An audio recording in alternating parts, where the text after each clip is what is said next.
What's going on, New York Giants family? Twitter, Instagram, YouTube, wherever you watch it from. Welcome to another Giants Convo on Sundays. I'm taking over for NYG. So we're going to get into my intro, and then we're going to talk some New York Giants football. So let's get into it.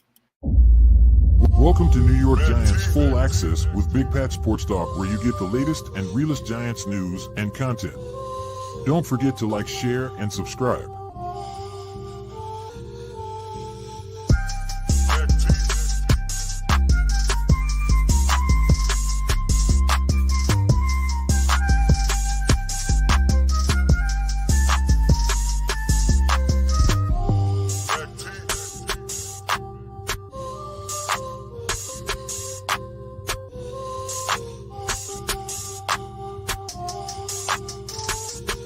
Want to talk your talk with Big Pat Sports Talk and become an official Big Blue Crew member? Hit the join button in the description.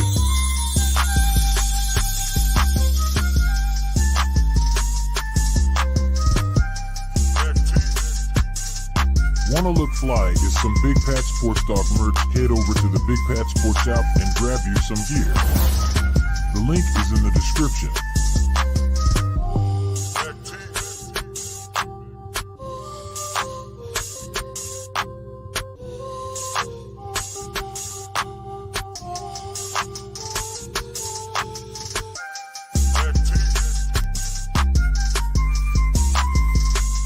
New York Giants, full access, all Giants, all the time.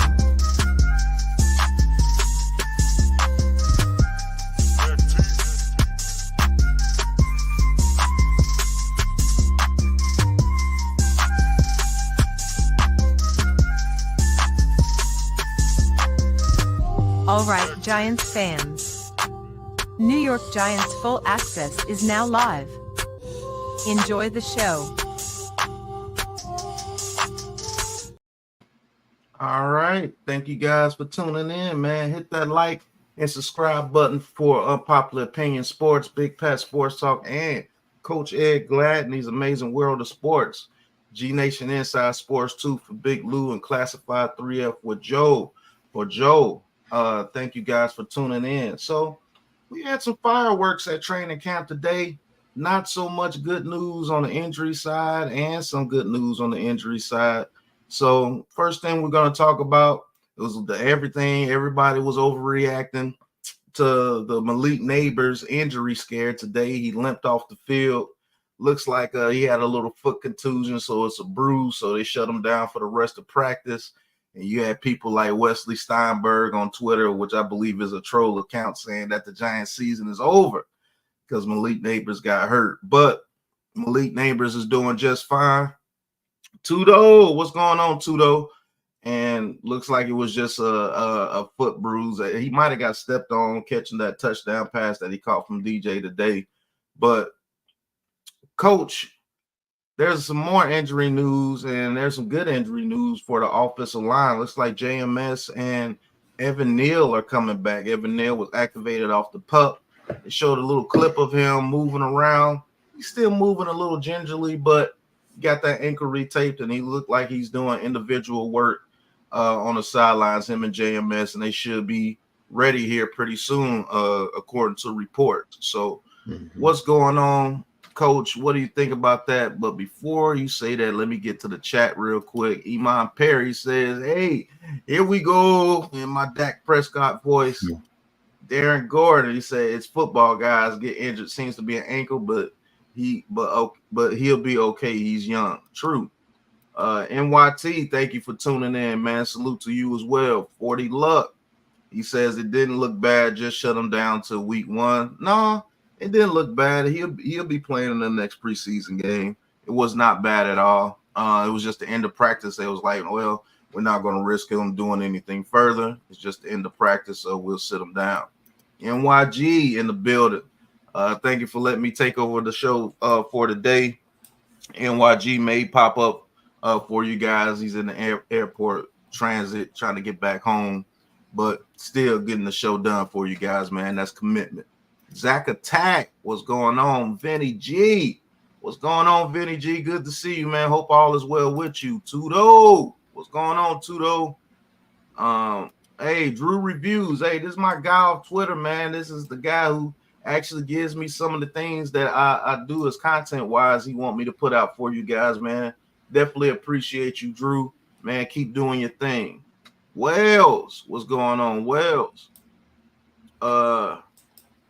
Let's see who else came in. Jay Ferries, what's going on, Jay Ferries? Thank you for tuning in. But Coach, tell us what you think about the offensive line getting some reinforcements today, and what do you think JMS and Evan Neal is going to bring to the table going into the latter part of training camp? Well, I mean, first and foremost, it's always a good thing to have, offensive linemen in practice. Whether you like them or not, they're still bodies. They're still good players. They're still talented. JMS, of course, is our starting center. We need him, so this way we can start developing a level of continuity. What are you going to do with Neal? Is he competing for the starting spot, or is he just going to be regulated to the backup? But you need them to come in and to work and to compete. First and foremost, competition always helps elevate play, and it doesn't matter if they're coming from the bench to compete with starters, or they're starters and you have bench guys competing with them. So, if JMS can, his shoulders, if they're all right, I think he should continue to develop his game into becoming a better center. It's just still going to take some time. And again, he gets familiar with the guards who are on either side of him, because that's most important. And then, of course, with Neal, we got to test the ankle. We got to see what's going on. Hopefully he has knocked off some weight. I've been stressing it. Him losing weight would go a long way to improving his play and allowing him to handle quicker defensive linemen. So, so we'll see, and, whatever the coaches decide, I'm rocking with it. But, I do like the fact that you have the bodies in camp. So. Yeah, I mean, that's very true. Hey, look, we need all the bodies we can on the offensive line for sure. Mm-hmm. The offensive line has definitely got to get better.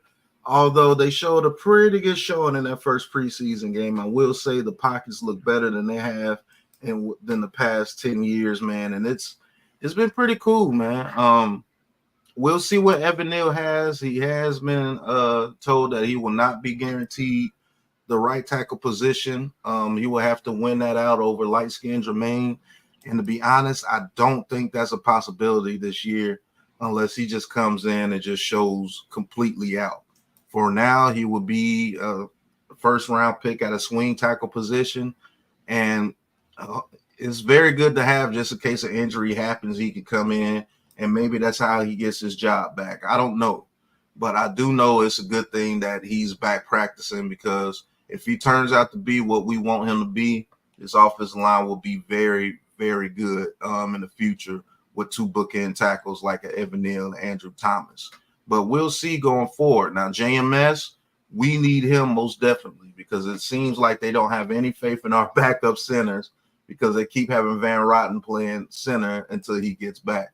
So we're definitely going to need him to come in and step up and be that center for us. Now, Coach, you've always talked about the center position, how it's one of the most important positions on the team, not just the offensive line, the team. So explain to the chat exactly what you mean by that, and do you believe JMS can turn into a very good center for us? In terms of what the center does, first things first, he comes out, he identifies what type of front the defense is playing in, whether it's in an even front or an odd front, whether it's a 4 front, whether it's a 3 front, a 5 front, a 6 front, but he'll identify that. He'll then identify with the quarterback who on the second level they're responsible for, with the linebackers. They'll say, 51 is the Mike. That just lets the offensive line and the quarterback know they're responsible for them. Also the running back, if they send the other linebacker because the offensive line is keyed in on that other linebacker. That running back will be responsible for that other linebacker if he blitzes, unless he's going out in the pass, of course. He calls the line slide. In other words, do you slide going to your left? Do you slide going to your right? Do you split the slide? In other words, you slide 3 linemen going one way with the other 2 staying, or slide in the opposite way. You know, he does a lot in terms of calling that, identifying blitzes. You know, if he can see that, you know, especially within the framework of the line. If it's on the outside, usually your tackles and your quarterback will identify that. But when he gets the information, he makes the calls on how to block. And that's the bottom line. You know, whether you're going to do big on big, you know, whether, you know, offensive linemen are blocking defensive linemen and their linebacker, or whether they're, you know, going to go to a zone blocking scheme sometimes. You know, sometimes they have to call off, you know, certain type of blocking assignments. He has to check it and go to something else. So the center really determines how you are going to block, and that allows everyone else to do their job. If the offensive line can't block, no one can do their job. Period. Case closed. Now, Right. as far as JMS, he has the skills to do it. You know, so he just has to develop. He has to be confident in his game, but he does have the skill set to be able to do it. Does he have to get a little bit stronger to handle big body nose guards? Yes. You know, and that comes with time. You know, but I do believe he has the tools and the skill set to be a very good center in this league. Yeah, I believe that as well, Coach. We actually need him a whole lot more than what people think, bro. Mm-hmm. Because if he cannot get that down, this could cause turmoil amongst the offensive line. Even though we have some veterans on the offensive line now that I truly believe are very good players. Mm-hmm. But we're going to need JMS to call out some of those line schemes, and we're going to need JMS to be able to pick those stunts that people are going to stunt against us a whole lot this year, because I do believe this year they won't just be able to pin their ears back and just go straight forward at us. So they're going to do a lot of stunts. So he's going to have to know which guard to help out on. Nick Gates was actually pretty good at that when he was at center, like helping out the guard position, knocking some people off the kilter and allowing the offensive line up the middle to be, you know, when you have people, when your guard needs help, Mm-hmm. and somebody's getting pushed to the inside, and he recognizes that guy's beating him to the inside, and then he helps out and pushes him back. If we can get that pocket to be clean for Daniel Jones this year, I don't care what nobody says. I think Daniel Jones puts up some very good numbers for us. I just think that's a very good thing for us to have. And man, you guys are coming in the chat like crazy. Thanks, Drew. You know I got you, bro. I'm not like that. If you send me something that you want me to make a video about, you know I got you. Darren Gordon, he said it's time for Neal to show and prove, or he might be working in a burger joint. But I ain't gonna never let that man calm that down. Chris Ram, thank you for tuning in. NYG says, what's good to all you guys, man. Appreciate you guys tuning in. The dedication he has, man, on a flight. He still got to show out to you guys. Ain't no problem for us pinching in, man. That's what you got soldiers for. You ain't got soldiers. Why you got soldiers if you can't use them? Mm-hmm. Game and guard, he says, probably be best to trade Neal mid-season. You don't know if he's showing progression. It'd be kind of foolish to trade him, but we'll see.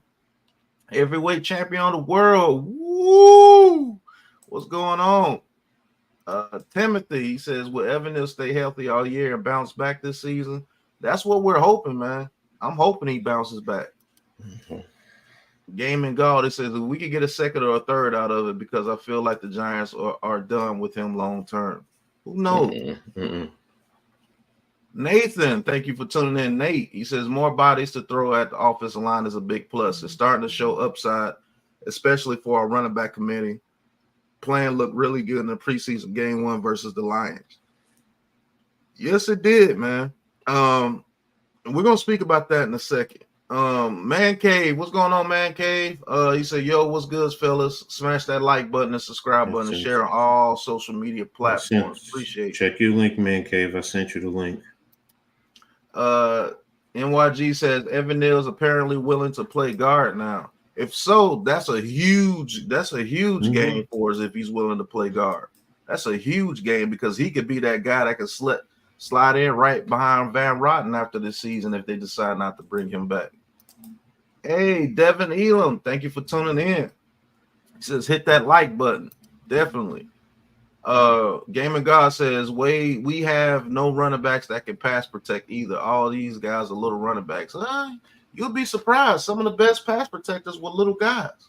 It's really technique when it comes to that, to be honest with you. Now, there are not too many guys like Ray Lewis coming in there at the linebacker position anymore. So it's all about technique, bro. Man Cave, what's going on, Man Cave? What's good, fellas? What's up, Cave? All right, the Don, thank you for tuning in. Hit that like and subscribe button for us. He says our secondary is suspect. We'll see. Jay Ferry says, let's get Evan Neal on the field. I don't care about the position. Yeah. Before we trade Neal, they need to switch him to guard. NYG just reported he might be willing to switch to guard. Yeah, that's what I just said, Stephen Bloom. Welcome. He says Neal can play right guard next season. That is true. Drew says Dante Miller is who I'm mostly excited about at the running back position. I think he could be how the Ravens use Keaton Mitchell. Exactly. If you look at Keaton Mitchell on the Ravens, I don't know if you guys have looked at him. That dude is Mr. Explosion for the Ravens, man. When he gets the ball, that dude like explodes out the backfield. DG says seems like there's more positive energy about the Giants from the skeptics. They told him you going to guard. That might be true. Who knows? But Man Cave, what you think about Evan Neal coming back, brother? Hey man, we need all the bodies we can get, man. I told you, offensive line is an injury plague position, man. So we need all the bodies we can get back, man, because it's not always going to be healthy guys. Not always going to be here, you know. And Evan Neal already been in the system, and I want to see what he could do with Carmen Priscilla helping him out for this year, you know, working out with him and stuff like that. You know, yeah, he might not be a starter, but hey, who knows? He could probably come in and be a good backup. You know what I'm saying? At one of the guard positions, probably, if he doesn't pan out at tackle. You know, because you got to see what you have, you know, before you just let him go out the door. You know what I'm saying? Just let him play a guard if he ain't playing tackle. Let's see what we got. That's a fact. And he can help in the run game, you know what I'm saying? If he's going to be a guard in there, you know, you just never know, man. Yeah, I mean, that's very true, because if you put him at guard, he turns out to be dominant. That's a huge plus. Hey, coach put himself in a gulag. What's going on? He put himself in the gulag, right? Right. Yeah, you put your own self in the gulag. Hey, but people are talking about this running back position. We all know Devin Singletary is the starter, but the running backs showed their behinds in the very first preseason game. Tyrone Tracy showing that he can get those tough yardage plays. Eric Gray showed some speed and showed that he's still that guy that we drafted from Oklahoma. And Turbo Miller just shows that he has a speed element that we haven't seen at the running back position in a pretty good long time since before the knee injury happened to Saquon Barkley. So, Coach, if you're there, yeah, I'm here. Okay. Let's put this scenario out there. We got 4 running backs. You know, Singletary is on the team. Out of Eric Gray, Turbo Miller, and Tyrone Tracy, if you had to let one go, who would it be? It's probably going to be Turbo Miller.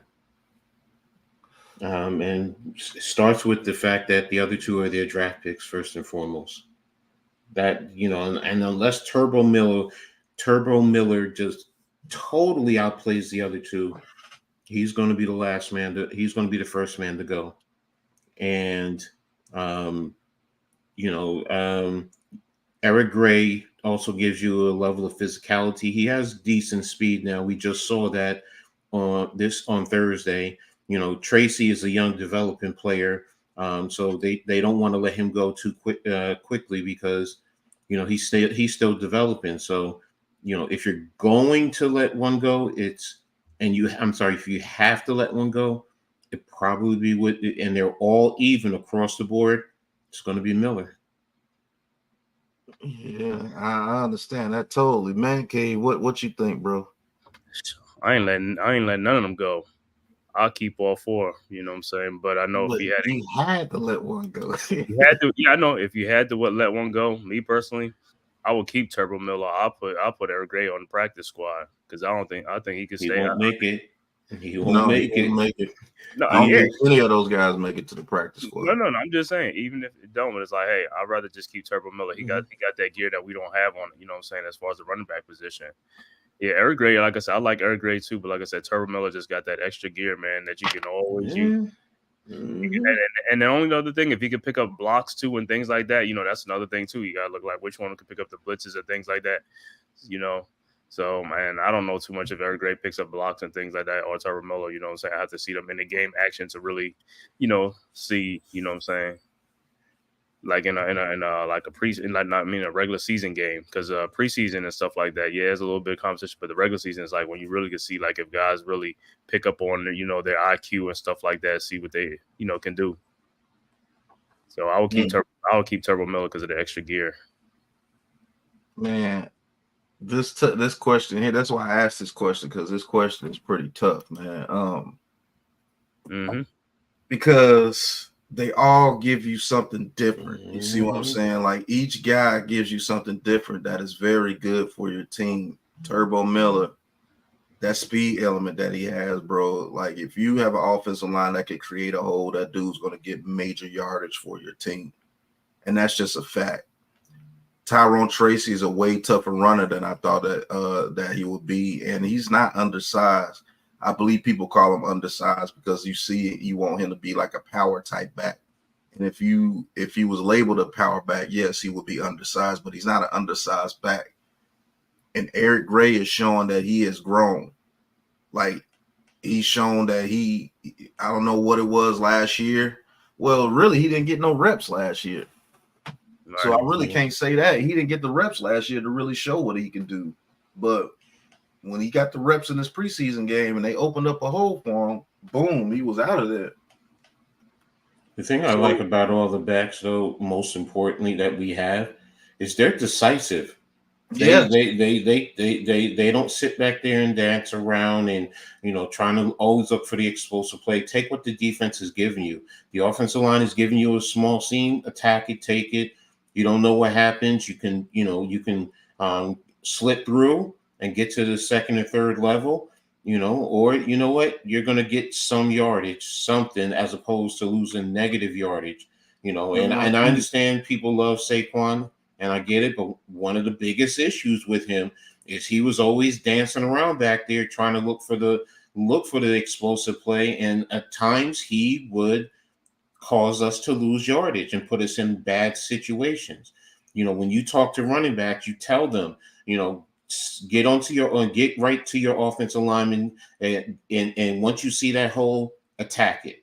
You know, you don't have to always dance around looking for something. Trust your offensive line, because that's another factor that running backs have to do. They have to trust. If they trust their offensive line, they're going to say, they're going to give me the crack. That's all I need. That's all I need. I just need a little crack. And once I see that little crack, I'm attacking it. And how many times have you seen running backs? You see them go into the pile. Next thing you know, they're coming out the other side, and it's a big play. So, you know, and that's something that, you know, these backs, all of them, even Turbo with his speed, you know, Thursday we saw he's running up into the A and the B gaps. You know, he wasn't sitting there trying to bounce it outside all the time. He was, you know what? This is what they're giving me. This is the call. This is what I'm doing. So, yeah, see, so that's why I asked that question, because that is tough. And this is not a shot at Saquon Barkley, all the negative Nancy. Oh, they taking a shot at Saquon Barkley after one preseason game. No, we're seeing exactly what we actually want to see out of our running backs. Like, you have to trust your offensive line, one, which I don't blame Saquon Barkley for not trusting those guys because they didn't show the ability to be trusted. But Saquon Barkley's mindset, I've only seen one running back that succeeded like that consistently with that type of attitude, and that was Barry Sanders, and he can go down as the greatest running back of all time. You know what I'm saying? I've only seen one guy that gets away with that shit, and even he, when he got the hose, bursted through there like a monster, and it was just over with. Like, you got to know when to turn on that playmaker aspect. Turn on that playmaker aspect when you get past the line of scrimmage. That's how I would want my running back to be. You know what I'm saying? Barry did it out of necessity because he couldn't trust his offensive line the way that he wanted to trust them. And he was just so great that even 10 yards down the back in the backfield, you got 5 people around, you still found a way to move side to side to side until he got his way. It's like his endurance was ridiculous. Like, dude, this dude just ran 100 yards to get 10 yards. So it was ridiculous. I used to love watching that dude play, bro. Paul, like he was a monster, bro. Like, if you actually go back and watch Barry Sanders, it was like, wow. And Saquon Barkley is no Barry Sanders. I'm sorry. Even before the knee injury, he wasn't Barry Sanders. So you can get that out your head too. And sometimes I felt like he thought he was like Barry Sanders, and it's just not gonna happen, man. That dude. Some dudes just come around once every 100 years.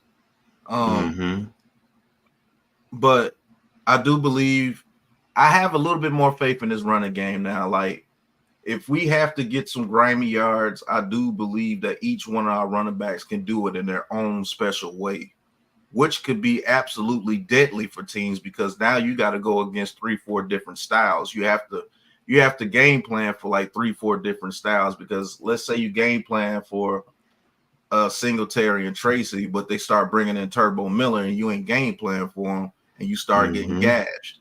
You know what I'm saying? So I think the running game this year, they're just going to run with the hot hand. Like, it's going to be Singletary, then hot hand. You know what I'm saying? So you may see every game, each running back get 2 to 3 carries. Which will add up to about 20 carries a game more than likely. So shout out to Joe. He said this, and maybe it does come true. Maybe we still go with the running game a little bit. So out of every 10 plays, there's only 6 to 7 passes. I hope it can get to that way because if so, that means we're running the ball halfway decent. And if all those guys can accumulate to, let's just say 1,400 yards rushing between all 4 of them, that would be a good thing. Let's say Singletary gets 700 yards, Tracy and Eric Gray and Turbo Miller get 800 yards together. We have 1,500 yards rushing. That's a damn good running game. Right? See what I'm saying? It's not just one player. It's all players, which can be deadly to a team because you got so many people coming at you. That's why when we had Derek Ward, Brandon Jacobs, and Ahmad Bradshaw, all 3 of those guys almost get 1,000 yards. Our run game that year was deadly. Like, we ran through the Ravens that year, and the Ravens defense was known to pump people when it came to the running game, and we ran straight through them. So I just think, man, it's going to be a hard competition between those guys. I don't see the Giants having any reason to get rid of either one of them. And that may be a very good thing. It may be a receiver that we like that won't get on the roster. Alex. What's going on, Alex? Somebody like maybe Allen Robinson. Allen Robinson actually showing he still got a little bit of speed left to him. Not saying he's 4.3, but he still got enough speed out there to make something happen. So we may have to let somebody like that go. Who knows? But man, Cave, how do you feel about this offense going forward? Like, what are some of the things that you like and some of the things that you don't like moving forward that you've seen so far this training camp portion of the all season? Well, the one thing I liked is, like, from the looks of things from training camp, look like we're going to be taking shots downfield, having explosive plays, which is a good thing, which could open up the middle for our tight end like Theo Johnson or somebody to really stretch that middle, the seam, and all that stuff like that. And I know I wasn't on the show when y'all was talking about like the offense was going to be more of a shotgun this year. Me personally, I actually kind of agree with it to protect Daniel Jones, you know what I'm saying, from that injury and stuff like that. So they want him more back, you know what I'm saying, as far as like, you know, he could probably think had no play just to let that ball go or something like that. You know, but I never took it like, you know, as if like we weren't going to run the ball either, because you got 4 running backs by committee. We're going to be running the ball. And plus these, like I said, these running backs also can catch the ball too. So that's another added dimension, you know, so it could go either way and stuff like that. But I think most of that is just to let teams know, like, you know, this is the first time I'm going to be in a shotgun. Like, they don't know what to expect, you know what I'm saying, which is going to be make for a great thing for us. They don't know how we're going to attack them. So that's a great thing, you know what I'm saying? That's Brian Daboll's, I guess, is ingenuity, things like that, which is a good thing, man. We need to shake things up. I know in the past we've been more of a run-heavy team and stuff like that, but this ain't your mom and pop's New York Giants anymore, you know what I'm saying? It's going to be a different feel. So that's going to be the unknown. You know, nobody going to know what's coming at them. So I'm good with that, man. And as far as the preseason game, yeah, Tommy DeVito came in there. He opened up a little bit, but Drew Lock, like I said, he can, you know, get the ball downfield and stuff like that. At least if he took some shots downfield just to show up, like, okay, you know. So it could be a game by game who we playing and how we attack them and stuff like that. So, you know, I don't want people to think like us, like, oh, we ain't doing this. Like, hey, we probably gonna do a game by game and see what the team offers, the other team, what their defense is, and how we can attack it. You know, as long as it's successful and we winning games, that's all I care about. You know, and like I said, for the running back position and the quarterback, yeah, we keep 4 running backs, 3 quarterbacks, and the place we could take from is the offensive line. Like I said, Joshua Zudu and Marcus McKeon, to me, they spots are like, you know, Slotman, they spots are like up for grabs. So we could do it. We could do take away from that part of the line. If they not that good, hey, I'd rather keep the 4 running backs and the 3 quarterbacks. Facts. I got a clip that I want to play for you guys, and it's about Evan Neal. They said that he was humbled today. I haven't heard the clip, so I'm gonna play the clip for you guys, and we're gonna watch it together. They said he was humbled. So let's see. I'm not old. I can't feel like I deserve it. All I want is what I do. Are you playing catcher? Do you feel you're catching up since everybody's got a 3-week start?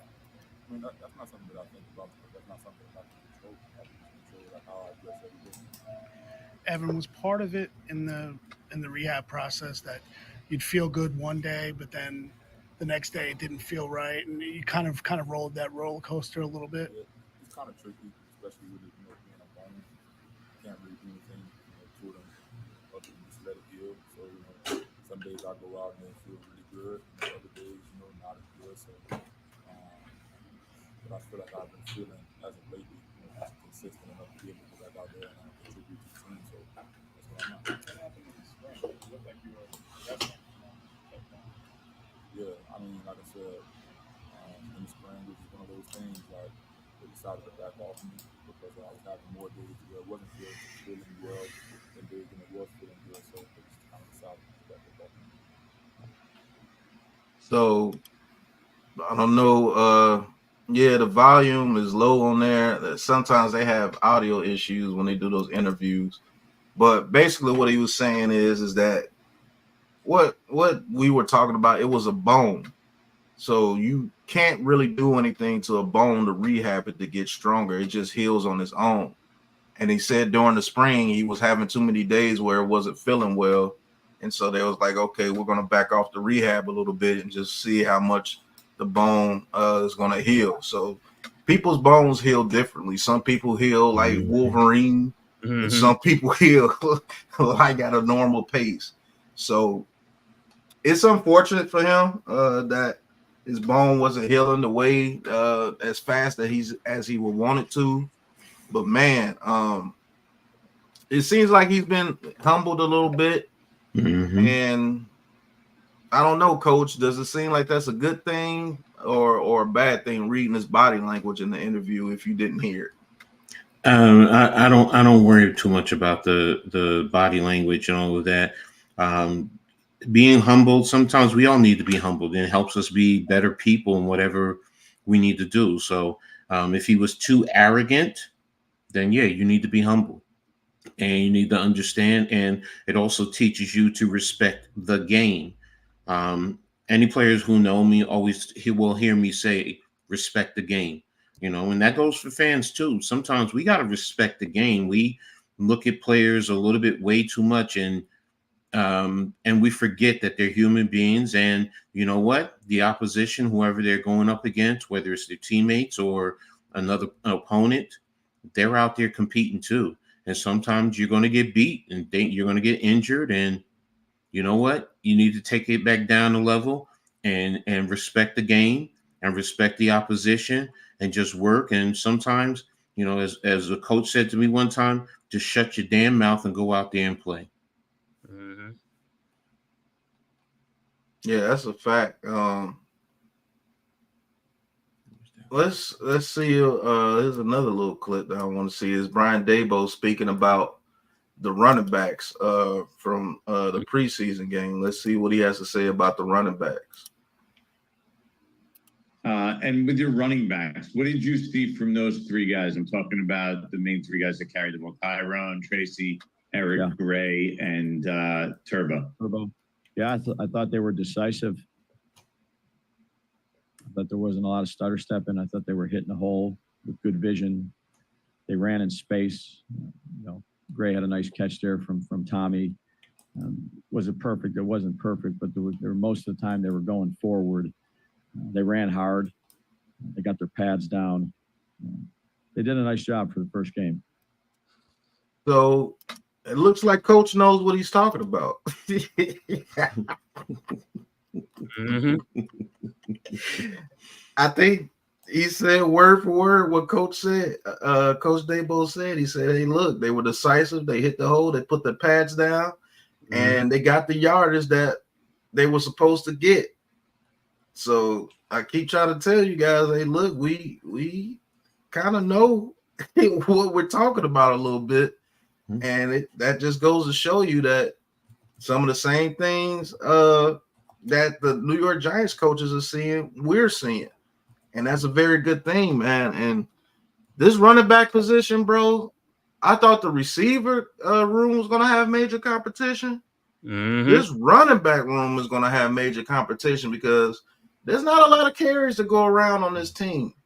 Like I said, if we get to 20 carries a game during this season, I will be shocked. I'm looking at more around 14 to 15 carries. And if you got 4 running backs trying to get 15 carries, that's a lot of competition because Singletary is going to get at least half of those. Mm-hmm. Pat, I'm going to say this, man. Go ahead, Coach. After what I saw on Thursday, it's in the offense for him to run. To be brutally honest, it really is. And if the running game is effective, he's going to run. He's going to go with it. Remember, we were talking about shotgun. How much did he play? How much did he play with guys on the quarterbacks under the center? He played a lot more than I anticipated. So, in that, I'll be honest, that did surprise me. That did surprise me too. So I'm not going to take it out. That shows me right there, point blank. If he wants to, and the team is doing it, he's going to run. Remember, the weather was not good. We talked about concerns about the cold weather as that was a perfect example. It was rainy. It's not snowing cold. I get it, but the fact of the matter is, he's showing that if we want to run the football and these guys block it up front, I'm going to run the football. I'm not going to just strictly pass the ball. So, I mean, I get you, Pat, in terms of the numbers, but if it's running and Singletary is eating, bro, and that also the other thing that does, it allowed one of the things Daniel Jones was good at his rookie year was play action. Mm-hmm. And that allows him to be a play action quarterback where you have to respect the run. So if he's coming from under center, turning it, and that's the thing. Linebackers are taught when that quarterback turns his back, you got to wait till he passes the running back to drop into pass coverage.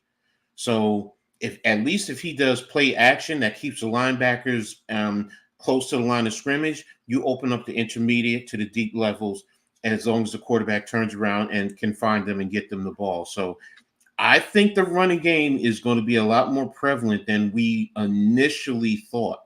So, but they have to do it up front, and the running backs have to be decisive in their run game. Because if not, then it's going to be it's going to be pass. But Thursday showed me, you know what? And it was simple. It was a very simple game plan, but that simplicity just showed me, he has it in the playbook. He has the ability to. We don't have, quote unquote, those big physical smash mouth running backs, but Eric Gray showed that he's going to be physical running up inside. Tracy showed that he's going to be physical running up inside. Even Miller, for his little self, showed that he's going to run up inside. So, and we know that Singletary can run up inside. So, I think, you know what, if I say he probably plays with the center, them under the center. If he does it about 15 to 20% of the game plan, it's not going to surprise me. Lou, I sent you the link. Man, I don't know which big blue crew entertainment.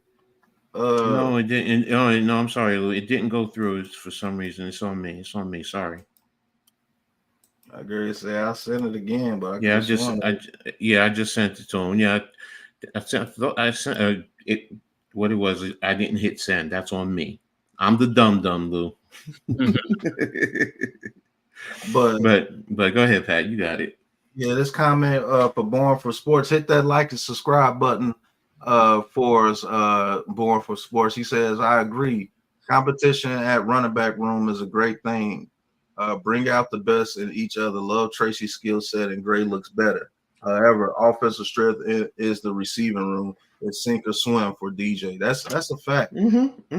Let me ask this. If you remember the offensive scheme set that we ran in 2022, which allowed Daniel Jones to be more of a playmaker that year, do you think that we should run something similar to that? Not as extreme because we didn't have receivers, but add that element back to the offense. Because that elephant not added to the scheme last year. Coach, do you believe that we can add that scheme element to this team this year with Theo Johnson and Bellinger? Receiving threat out there, we can have maybe Hyatt and Nabers on the outside, or I would even say Allen Robinson on the outside if he's on this team with Malik Nabers in those situations. I'll say this, man. Dable is showing me with his offense that it's adaptable. And he actually did say that when he first got here. His offense is adaptable. He's going to adjust it to whether he has a big power running back or he's going to run, and he has running backs, and that's all he really is going to have to focus on, or he's going to spread it out and he's going to play to the wide receivers and the tight end. His offense adjusts to his strength. He takes advantage of what he has, and and to say that, look, he's only going to pass, that's my only thing. We're not going to pass, and we're going to run a little bit more than we thought. So, because we said, roughly about 15 times, but, 20 times a game, and remember, if you got 60 plays a game, that's a third of your game plan right there. So, but yeah, his ability to adjust with his offensive system, I really appreciate it more and more. So, yep. What I think we can do is for teams that are getting inside of our offensive line that is getting pressure, I think we can bring that out this year to reduce that and still have the ability to attack because of Malik Nabers. So if we can bring that out against teams that the defensive line is, getting the better of our offensive line, because it's going to happen. It's not like this offensive line is just going to stonewall everybody. That's not the case. But if that happens, I think we can bring that out against teams this year and have I don't want to say two separate playbooks, but two separate call sheets. Like, oh, okay, you guys are on one today. All right, so let's go ahead and try to get this run game going and use our power against you, and still have a Theo Johnson as a threat. Still have Nabers out there as a threat, whether it's Hyatt or Slayton out there as a threat. Let the play action game ruin you a little bit. And then once you start getting reserves, start spreading you back out again. You know what I'm saying? Because now you're not on one as much as you was in the beginning of the game. So it is what it is. And you guys got to get off this Daniel Jones thing. He says, please, y'all, all I ask if DJ sucks again, don't move the goalpost again. Keep it 100 this time. Nobody moved the goalpost, sir. Our most explosive game last year was with Daniel Jones, whether you want to believe it or not. And he got injured last year. It's not like he was just going out there. He was just thinking up the joint. The whole team was thinking up the joint last year. You know what I'm saying? I'm going to call it like it is. If the offensive line is as terrible as it was last year, what I'm going to say, oh, it's all on DJ? No, I'm going to call it like it is. The offensive line was not blocking correctly. Or if the offensive line was blocking correctly and DJ is stinking it up, I'm going to call it like it is. DJ, you got to play better. The offensive line is giving you a pocket and you're not delivering it to open receivers. This is not a DJ or I love DJ type channel or I just hate DJ type channel. No, this is just a real channel. I'm just going to call it like it is. Yeah. What I see on the field, whether you like the result of it or not, is Nothing with these guys. They act like the Giants. Every year they say the Giants have the worst talent in the league, like ranked bottom, but they always want this guy to perform like the top guys with all the best teams. It's like I don't get it. I don't seem to understand how like a player with the top offense, top team, you can't compare him to somebody whose team is the trash. They said it's like devoid of talent, no talent whatsoever. You get like one talent, they say, oh, now you're comparable with that other team, and which you're not. You know what I'm saying? You're not a complete team. We have one of the worst team, as far as like the talent level in the league. But everybody expect a miracle. Yeah, I don't understand it. Like, if the offensive line is playing terrible and Joe Burrow is the quarterback, you're going to say the offensive line played terrible. Like, I don't understand where that comes from. Like, I'm steady. I don't just be like, oh, the whole team sucked but DJ. Nobody has ever done that on this panel with the Big Blue Crew. We just call it the way we see it. If the running backs weren't playing good, guess what? The running backs weren't playing good that day. Plain and simple. I don't care if it's Saquon Barkley. I wouldn't care if it was Jim Brown. If Jim Brown played terrible that day, that's what it was. I just keep thinking, I guess if we're a good team, why we keep getting rid of GMs and coaches if we were one of the best teams in football? The good teams don't get rid of GMs and coaches like every 2 years. So that tells you something. Is like you have to get your IQ up in sports as follow and stop being a fan. You need to analyze it and break it down why things are happening the way they are. I mean, the Giants have been one of the most dysfunctional ran team for the last 10 years. And then everybody expect them to just be overnight, just like the talent level, just catch up to everybody else to the rest of the league in one season. That don't happen like that. What you're watching right now is a team building from the foundation up. They're building a house. It starts at the foundation. You got to start building it, and that's what we're doing right now. And everybody wants you to go to the top phase in less than a season. It don't work that way. It takes time. Right? What you're watching right now is within the next 2-3 years, you're gonna be like, man, I was there when they was rebuilding that team, and now look how they're a totally different team. We're just in the first phase of it right now. Hey guys, I'm sending the link personally to your channel. To your Twitter handles. So I don't know if the link is not showing in the Big Blue Crew chat. So I just sent the link individually to you guys. Hopefully that remedy gives you a remedy to it. There it goes. What's going on, Lou? Lou. What's going on, fellas? I don't know why the link is not shown in the Big Blue Crew chat. But yeah, oh my gosh, so go ahead, Pat. Sorry. Yeah, it's like he says, what if DJ is the reason the O-line isn't blocking correctly? Does anybody consider that, Coach? I know you understand what I'm saying. Bro, if that was the case, Daniel Jones wouldn't be on the field, bro. Why would you keep putting the quarterback that's and I don't know one quarterback that makes the offensive line play bad. First of all, how? Sorry, Pat. I'm sorry. But first of all, if DJ was the reason the O-line was blocking, they wouldn't have replaced the O-lineman. They would have replaced the quarterback. Facts. Right. Right. Like make it make sense. Like the Jets did with Zach. Look, I get what he's saying. I get what he's saying. I get what he's attempting to say, that the quarterback is holding the ball too long. But every damn quarterback does that. Go look at the mighty Patrick Mahomes. There are times he holds the ball too long. Facts. Tom Brady has done it. I'll go back to Joe Montana. I'll go back to Terry Bradshaw. That's the competitive nature. You hope that your guy can get open, and you're holding, trying for him to buy time to get open so you can make your shot and deliver the kill shot. It's that competitive nature in all competitors. Man, I can hold it for one more second. He's gonna get open. He's gonna get open. There he is. That's that competitive nature. And there's also a fact that that's a quarterback that trusts his line too. Because if he's saying I can hold the ball a little bit longer, then he's saying, hello, I trust my offensive line. Because any quarterback that gets smacked around enough, he's going to leave the pocket. He's going to leave the pocket because he's going to say, I can't sit here because I'm going to get killed. But if he's sitting in the pocket, yeah, I understand it makes the offensive lineman look good or bad, but that's just a fact of life. That's football. And listen to this. This gets on my nerves too. Tyrod Taylor, DeVito one game and looked better on the same battle line. That was not the same offensive line, sir. It was not. Andrew Thomas was hurt during that time. Right. Daniel Jones got to play one game with Andrew Thomas. Right. That's not the same offensive line. And people started getting healthy and started coming back when DeVito got into the game. So that's not true. And Saquon missed like 3 or 4 games during that time. Yeah. Like people need to stop that. And you saying that he's holding the ball way too long, that's crazy because he had the least amount of time to get the ball off. They hold the mic way too long. We give them too much airtime. That's the issue.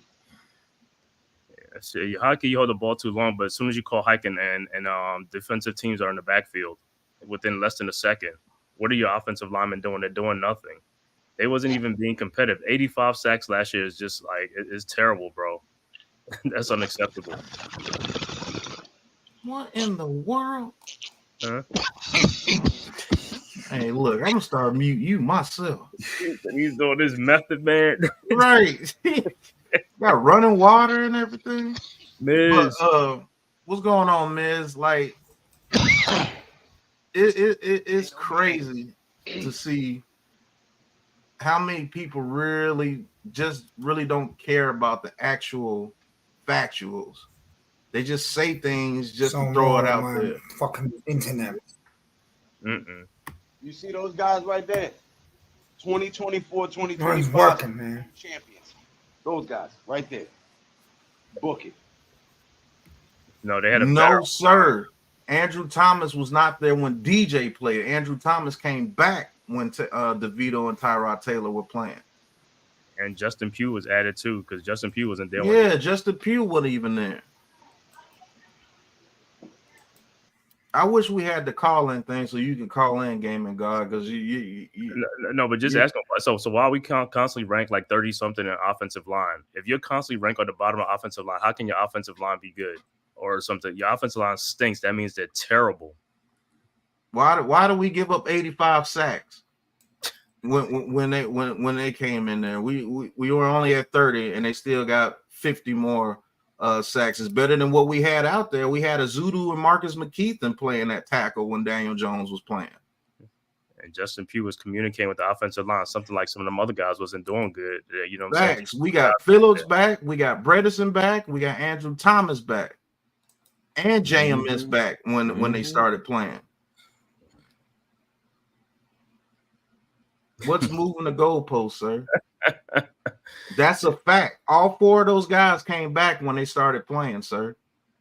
Maybe he want to come on and talk about what he wanted. Yeah, and then we were playing the Patriots who were up there, Washington who was up there, teams that were tanking.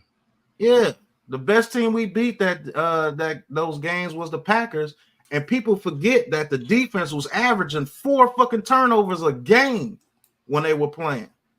What was the Saints score? We lost to the Saints like what 24-6, something like that. I mean, yeah.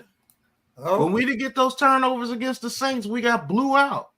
We got 3 against the Rams and still lost. You guys hear me? Yeah, we can. Yeah, I can hear you, man. Fucking internet in this state sucks, bro. Like people, like what are you talking about? Moving the goalpost.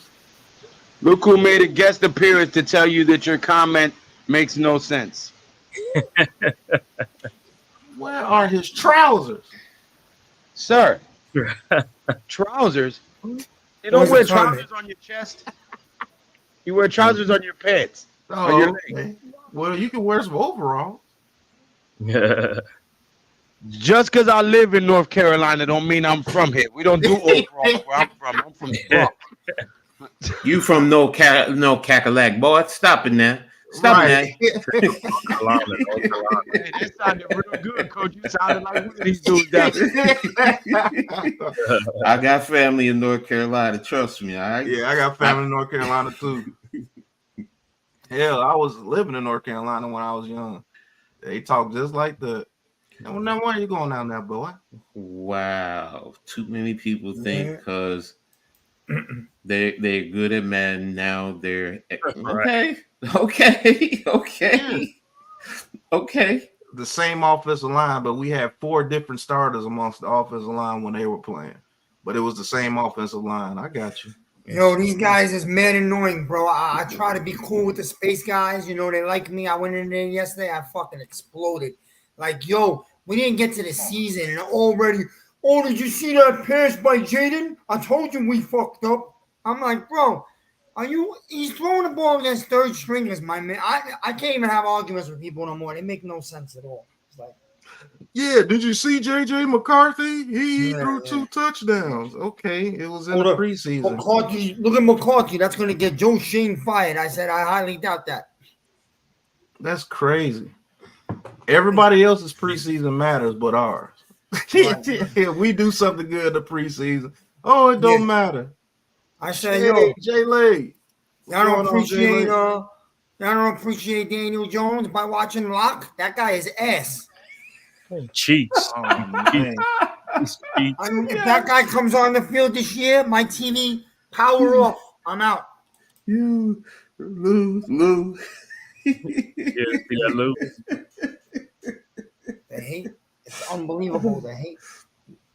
Oh my God. He says, Born for Sports says DJ must improve as a QB, but not all DJ fault. Both can be true. I'm on the fence with him, but I'm not blind hating.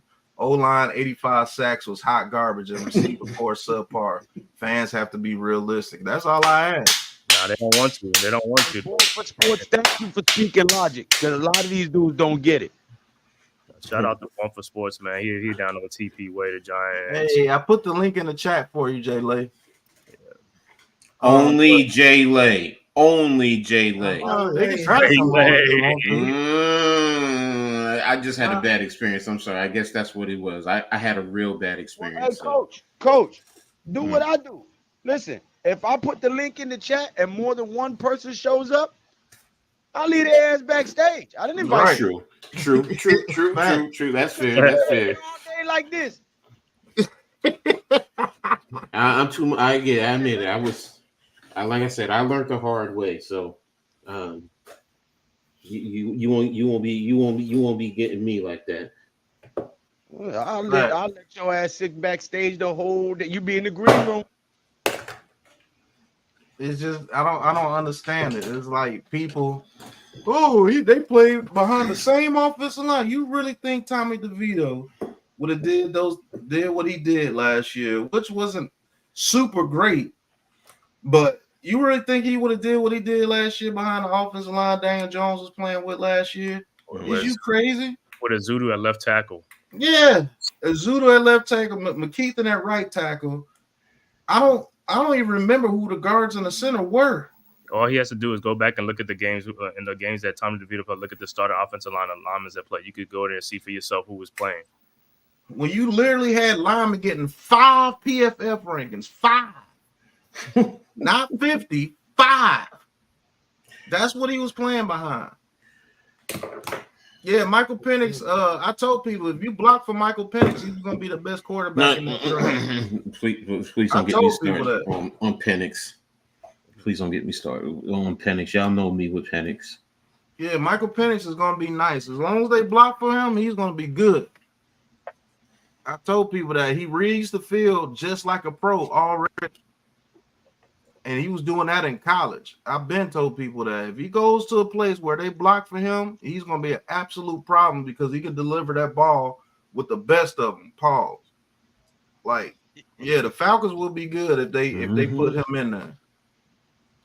Believe it or not, I would actually start him over Kirk Cousins because he gives you more of an explosive game. Walking on air. Greatest American hero. Just think about it, because people like Kevin Donches, he says it's a shame we passed on Michael Penix. Now, let's just say we passed on Michael Penix and we don't get Nabers, but we got Penix. And this offensive line shows that they can't block. Does Penix look good out there? Nope. Because remember, he has Drake London. They signed. I forgot who else they signed to come out there. Was it Oh, it was another good receiver they signed to come out there. Oh, you talking about Mooney? Moody. They signed Mooney, and they got somebody else out there that's pretty good too, besides Kyle Pitts. I can't remember his name. And that offensive line was ranked top last year. One of the top offensive lines ranked last year. Yeah, and Desmond Ridder couldn't do nothing with that. Right. Top offensive lineman as a quarterback. No, it wouldn't have mattered if you drafted Penix and things still didn't go amazingly well. The fans would still, cry about some other shit. Like, what up, J-Lay? Don't understand the process of building. Like he said earlier. In 2-3 years, you're going to look back and realize what they did. Yeah. J-Lay calling in live because he said he ain't getting the link. Say what up, J-Lay. I told him I put the link in the chat for him. I just realized, I'm not in that chat anymore. That's why it's not in there. Oh, he's not in that chat no more. That's why. Yeah, I had pulled. No, you put me back in the chat. Just put me back in the chat. That chat too. So he just put it right. I'm talking about I just put it in the regular chat. No. I'm not in the Big Blue Crew. Remember before I had pulled myself out of all chats earlier. Coach had pulled himself out of all the chats because he was going through something. He wanted to smack shit out somebody. If he really talked it would have been no problem. But he like to say. I forgot to say put me back in there. That's my fault, guys. No, I'm talking about I just put it in the regular chat form. It's in the regular chat. It's right here now. I did it earlier. Tell him to go. Tell me where to tell him to go. It's right here. It's in the regular chat right now. If he goes in the chat, go back to the regular chat right now. It should be there, J-Lay. On YouTube, it's there. Mm-hmm. Oh, on YouTube. Lou. Yeah, in the link on YouTube. Lou, check it out. A fresh new cut, baby. Go to Big Pats. Smooth as a baby's bottom. Yo, Lou, how I can look better than you without no hair, and you got a full head of hair? Explain that. He found it. See you in a second.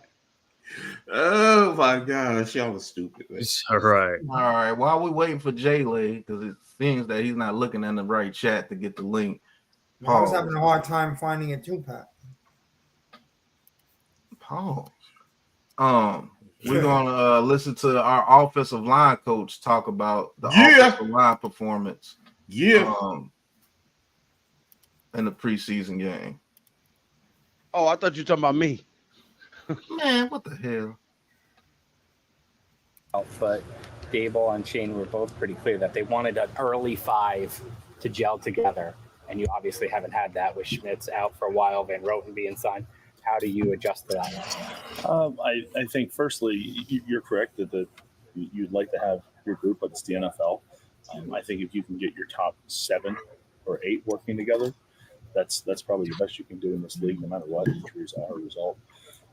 I would feel pretty comfortable in the fact that with Greg having a relationship with Jermaine, that can kind of cut away. And then just Greg being a veteran, he can slide in there pretty easy and kind of figure it out. Now we're going to listen to our offensive line coach because it seems like Lou knew what he was talking about. That's the reason why Van Roten was brought in here, because he has familiarity with Jermaine Illuminor. He just admitted to that. So, Lou, talk to him. I told people from the gate the minute that I got the phone call from my Israeli special ops over there and told me that Greg Rotten was in the building working out, I already knew what it was. I knew that we hadn't seen Neal in OTAs. We hadn't seen Neal in the sweatpants Olympics. And, you know, I was like, okay, something's up with this. He's either still hurt, he's still hampered by that injury. If they've got Greg Van Rotten in here, that means Illuminor is going to slide over the right tackle. And since him and Van Rotten have chemistry, he'll probably be the right guard. And that's how this is going to shape up.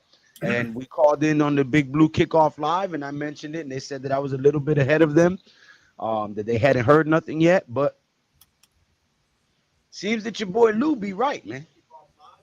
Don't nobody be listening, but I'll be right. Yeah, I mean, and like you said, it is a little bit disappointing that we didn't have our full offensive line working together, the top 5. But he said, hey, look, the best thing you could do is have our top 7 guys work together, and you have people to fill those positions where people go down. Jay-Lay, what's going on, bro? What's up? What's going on, y'all, man? How y'all doing on this Sunday? Everybody feeling good? Yeah, bro. That's talk. Yeah, hey, I just seen on the thing, Neighbors had an injury scare or what? What happened? Yeah, somebody stepped on his foot and people on Twitter was blowing it up. Cut him. Oh, Malik Nabers is gone. Our season is over. Like, man, come on, bro. Cut him. Whoever stepped on his foot, cut him. Cut that bullshit. That happens all the damn time, man. No, I'm just playing. I know you. You're done. Briggs. Right. You know, Giants fan got PTSD from injury. Yeah, I'll never forget the day Sterling Shepard got hurt. Oh man, Miz went off. And Man, that was mid-game. Yeah. Bro, that man was trotting. He was trotting. His whole knee exploded. No, the hell is you doing? That was before that. It was the season before that. And, Shepard, for some reason, he was just running. He just fell on the ground crying in pain. Miz was like, fuck him. Man. Somebody shot a dart from the top level and hit him. It was hilarious, bro. He had a phantom injury. Nobody was even near him.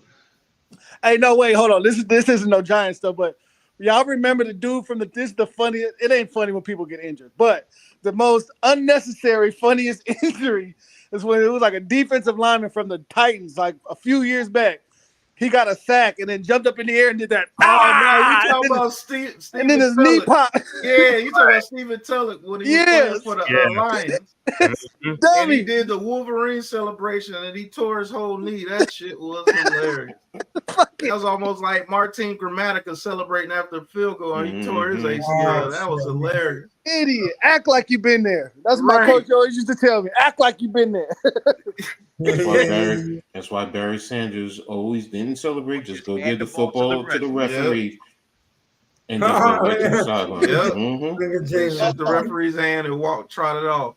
Man, it's a lot of Anthony Davis syndrome, though, man, because Anthony Davis went to the scorers table and fell out and held his knee. Like, what happened? We watched that video. We was laughing. You rewound that shit about 40. Man, that shit had me in tears. That dude literally went to the scorers table and just fell over. And everybody was looking like, what the hell happened? Hey, but Anthony Davis is Mr. Glass, nigga. I know I probably missed a whole bunch of what y'all was talking about, but I was happy with how the Giants played. I mean, not just the score, because the score don't really matter, you know what I'm saying, when it comes to preseason. Offensive line. Yeah, the line, bro, you see that pocket? You see that, you know what I'm saying? How when they was moving, they was all moving in unison. Like they were all they looked like a unit. They looked like They looked like a team, like a fucking offensive line. Right. That shit was cool. And people talking about, Jane Daniels did this or McCarthy did this. Do y'all not remember that Jamar Chase dropped every ball in preseason? Facts. Dropped every ball. Mm-hmm. And I bet you if Malik Nabers would have went out there and dropped every ball, they'd be like, oh, he's a bust. He's a bust. And then when the season comes, this motherfucker's mossing people. Oh, then they got some other excuse. My things with Giants fans is I don't understand. I don't really pay attention to other people's teams and their fan base, but why are the Giants seem like they're looking for like the bad, like they're looking because a lot of them they're like a disgruntled baby mama. A lot of them made a crazy take. They were banking on DJ not being here and this and that, and they were wrong. So now they got to stick to their guns and hope that they eventually turn out right. But so what if you're wrong though? They can to try to fit their narrative. It's almost like the theory of evolution. They try to disprove God so much they try to pull shit from. Oh yes, this evolved and that evolved and that. But that's what I'm saying. So what if you're wrong? You're gonna be wrong again. And so they are wrong. I know, but I'm saying, but like, I don't understand why they care so much that they're wrong. Be like, oh, I was wrong. This worked out for the better. Good. Like instead of because people just want to complain about some shit, man. Because pride coming before the fall. Hate him, bro. You just hate him. Yeah, that's just crazy. We look good though, man. That running game, that dude Turbo Miller, man, is gonna be a problem. I think he's gonna be a beast, bro. Yeah, he's gonna be a problem. You know what? He kind of reminds me of Ahmad Bradshaw. Yeah, just not as big. Like Ahmad Bradshaw is a little bit more same type of running style. Yeah. Because once Ahmad Bradshaw, once he got through that little second level, boy, most of the time he was gone. He was gone. Yeah. And that little dude Turbo, man, he looked like he was in fast forward. Like right when he got past that second, that motherfucker looked like the camera crew just said. Well, speaking of that, the running backs coach actually talked about Turbo Miller a little bit. Let's get to that real quick. Yeah, Turbo Miller is nice, man. I like him. Ricochet Rabbit.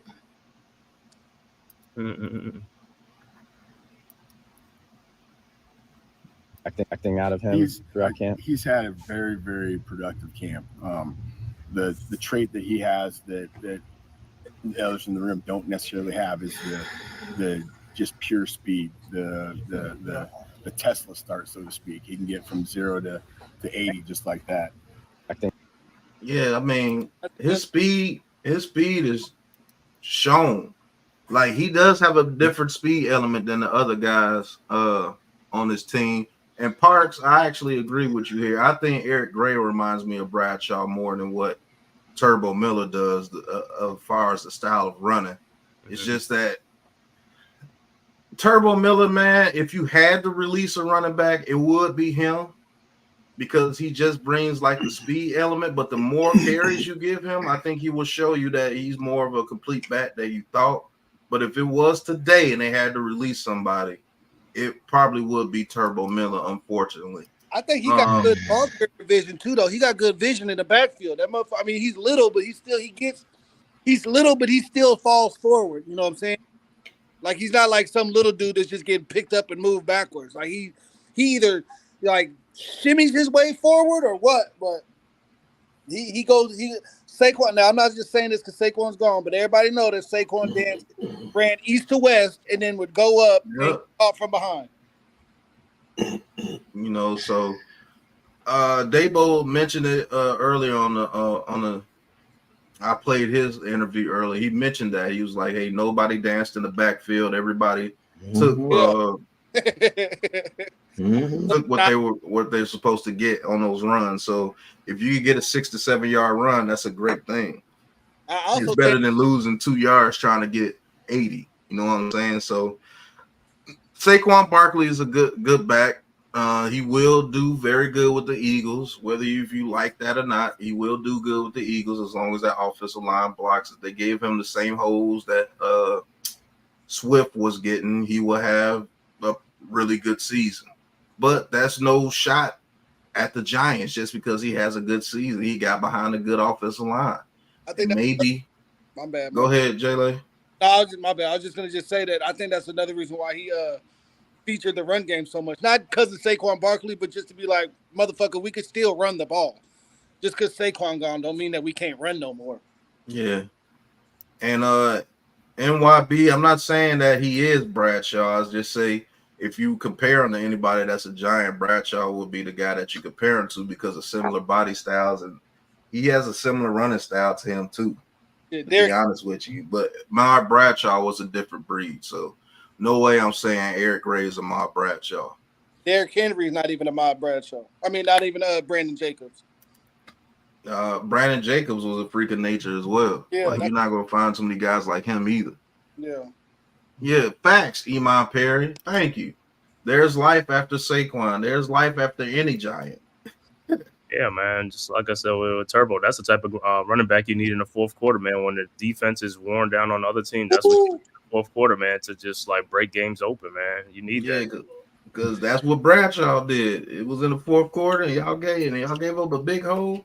It's over with. You're gonna shoot through that hole and take that shit 60 yards. You're already tired. Now you gotta chase this dude that's running a 4.2. Man, hell no. Thank you. Oh, Jashaun Corbin already got cut, Drew. Jashaun Corbin is gone. Yeah. We're starting to figure that out now, Doncic. There was life after Phil Simms. It took it a while, but there was life after him. Yeah, some people just think like the world is over. Yeah. The world is over. It's like, You know, I can't stand that, bro.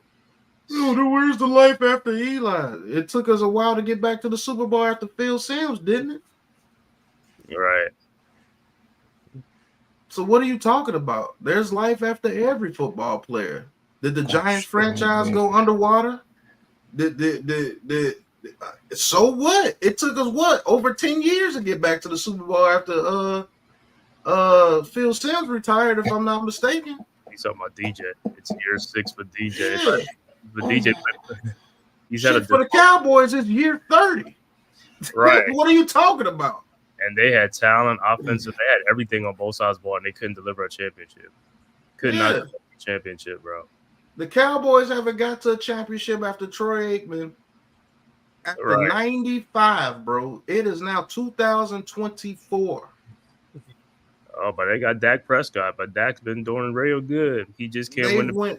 They've gone through Drew Bledsoe, Martin, Romo, Dak, and still haven't got back to the promised land. It's been 30 years, bro. And you complaining after 6? Hell, the Lions haven't been ever. The Vikings haven't been ever. They still waiting. But who they be talking about every year? Always Dallas Cowboys. Media analysts talking about every season. Like they're gonna be a playoff contender. They're gonna be a playoff contender. Football Giants will win the NFC East Division and the NFC Championship this year. Will we win the Super Bowl? I hope so. But we'll make it there. We'll make it there. And once we go, we'll probably win. Because usually when we get there, we make it count. You know what I mean? So I'm telling you, while everybody talking shit and hating on us and think, they still got so many holes to fill and they got so much improving to do, we're going to shut everybody up, come out here, go 11-6, win the chip, and everybody going to be like, oh, my God, the 100-year anniversary, it's unbelievable, it's phenomenal. Stay over there. Stay over there with all that hate you've been doing. Don't come over here with the, it's phenomenal now. Eat a fat one. Fuck out of here. Thanks. After Kerry Collins went to the Super Bowl, I think in 2001 or 2000, we didn't go back to the Super Bowl until we got Eli, and it took Eli 3 years to get to the Super Bowl. You see what I'm saying? It took 7 years for us to get back there. We haven't been on YouTube for 6 years, so stop lying. What are you talking about? He's talking about DJ. I've been waiting for 6 years. Yeah, I mean, go ahead, bro. It's been like if you feel that bad, why are you still a Giants fan? I don't understand that. I'm gonna play something. Hold on, I'm gonna play something for y'all because this was hilarious to me. Hold on. Yeah, here we go, right here. This is the message that I have for everybody that comes on here and do what you guys do. This shit was fun. Coach Sean Keeler, the Denver Post. Happy summer, my man.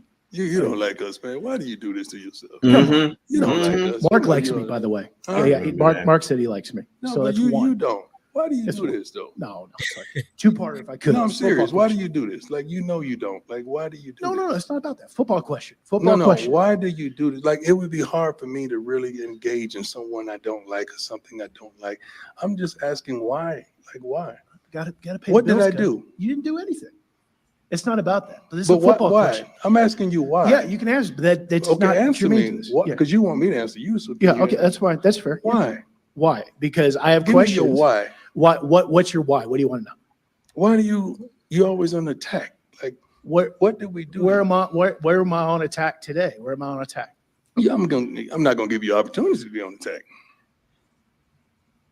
But I'm asking you why. Like, what does it do for you? Like, what happened? It's not about me. But what happened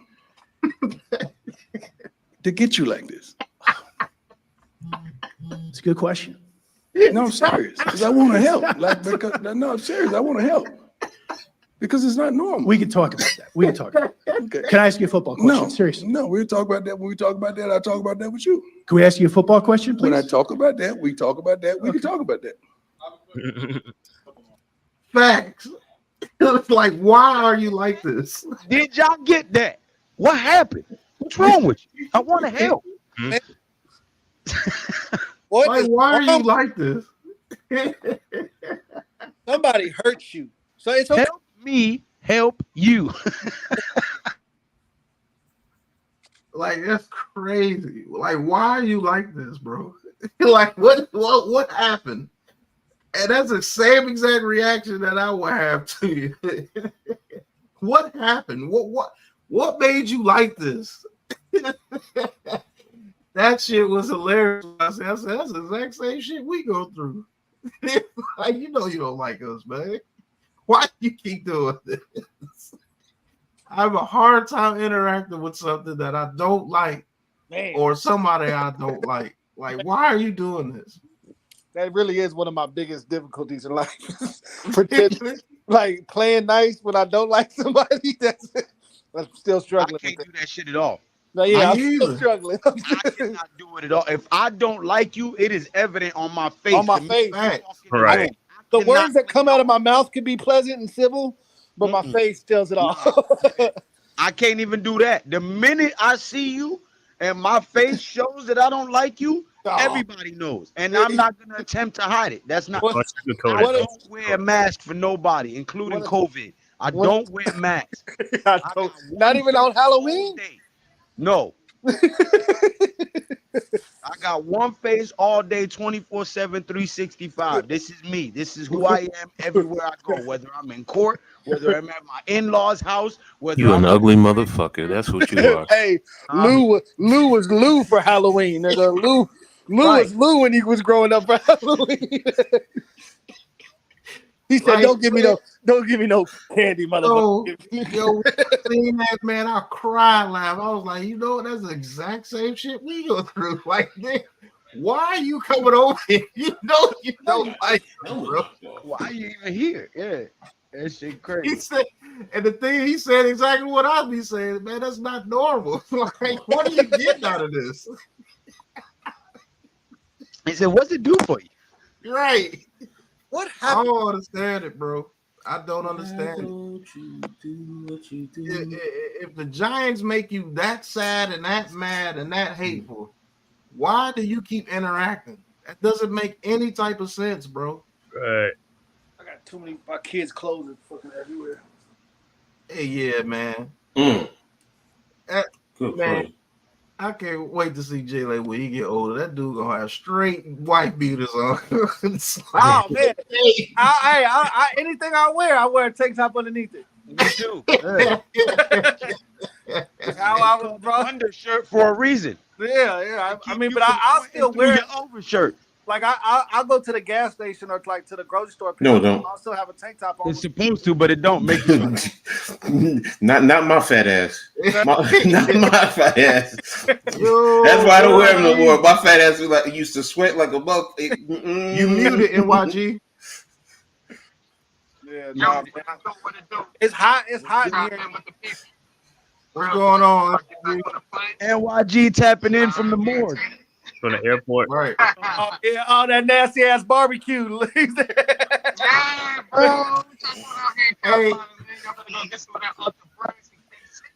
you gotta come to Texas, YG. You gotta come to Texas, bro. Yeah, that's some barbecue. Jersey. Nigga, we can't hear you. I can hear him a little bit. Yeah, it's loud in here, bro. Oh. Well, get louder. You from Brooklyn, son. Stand up, nigga. You know what it is. Don't do it. They gonna come tackle your ass, nigga. You loud, you black, loud. Not in the airport. Not in the airport. No. Hey, you gonna see NYG? You gonna be boom. Right. DSA gonna be on your ass. Like head of security. Yeah. Just see my face come off the screen like. Yo, by request, Tudo says play the video again that I just played for the people in the back. Put it up. Tudo crazy. Coach Sean Keeler, the Denver Post. Happy summer, my man. You don't like us, man. Why do you do this to yourself? Come on. You don't like us. Mark likes me, by the way. Huh? Yeah. Mark said he likes me. No, so but that's you one. don't. Why do The you dude do doing the this? question that sound like online Tim Big No, I'm Blue. serious. Why do you do this? Like, you know you don't. Like, why do you do this? No, it's not about that. Football question. No, Question. why do you do this? Like, it would be hard for me to really engage in someone I don't like or something I don't like. I'm just asking why. Like, why? Gotta pay What the bills, did I do? Coach. You didn't do anything. It's not about that. But this But is a football why? question. I'm asking you why. Yeah, you can answer. That's Okay, not answer germane me. to this. What? Yeah. Because you want me to answer you. So Yeah, okay, that's fine. That's fair. Why? Why? Because I have Give me questions. your why. What's your why? What do you want to know? Why do you always on attack? Like, what did we do? Where am I on attack today? Where am I on attack? Yeah, I'm not gonna give you opportunities to be on attack. But I'm asking you why. Like, what does it do for you? Like, what happened? It's not about me. But what happened to get you like this? What? That's a good question. No, I'm serious. Because I want to help. No, I'm serious. I want to help. Because it's not normal. We can talk about that. That's one of the. Can I ask you a football question? No, Seriously. No, we'll talk about that. When we talk about that, I'll talk about that with you. Can we ask you a football question, please? When I talk about that, we talk about that. We can talk about that. Yo, that shit was hilarious, bro. Mm-hmm. He said, man, that's a good question because he didn't have an answer for it. Hey, he was thinking about his whole childhood. What happened? On the contrary, I am not, Mr. What? Kevin Doncic. I do not have faith in Evan Neal, and I am not happy that he is back. So is Shut up with that now- Evan Neal BS, man. Leave my son alone. That dude trash. Leave my son alone. You need to disown him. I'll never disown my family. Never. Hey, here's a question for you guys while I go take a quick smoke break. He says, what do y'all think of Tracy as our short yardage back? No pun That's a good question. Right now, I probably have more faith in Gray.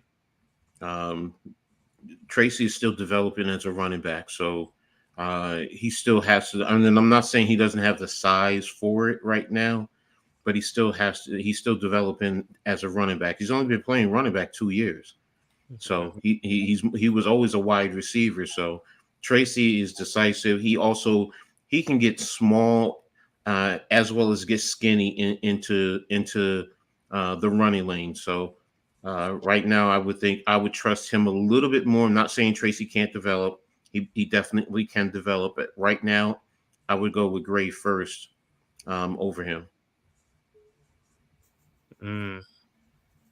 Yeah, I mean, I like Tracy, man. To me, he's elusive and stuff like that. So I mean, I think he can get the short yardage and stuff like that. Cut, do whatever you got to do and stuff like that. So, but Eric Gray, either or, I won't matter. But I'll trust Tracy more. Okay. I mean, I don't know, man. Maybe it's just because Gray ain't did something in the last few years, but I mean, it was good, that move that he did. I've been watching it all week. But it's just like he just doesn't give me that top tier kind of ceiling, you know what I'm saying? It's like he's got a high floor but a low ceiling, you know what I'm saying? Like Both of them do. He could be a, but I don't know that Tracy dude and then Turbo. I mean, he's just a speed guy. But if he could, maybe get a little weight behind him and then, what I'm saying, get his footwork and everything better so he could put some moves on people and not just, be a burner.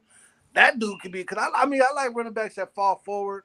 I like running backs that ain't gonna get down on themselves. They gonna see a hole and take off.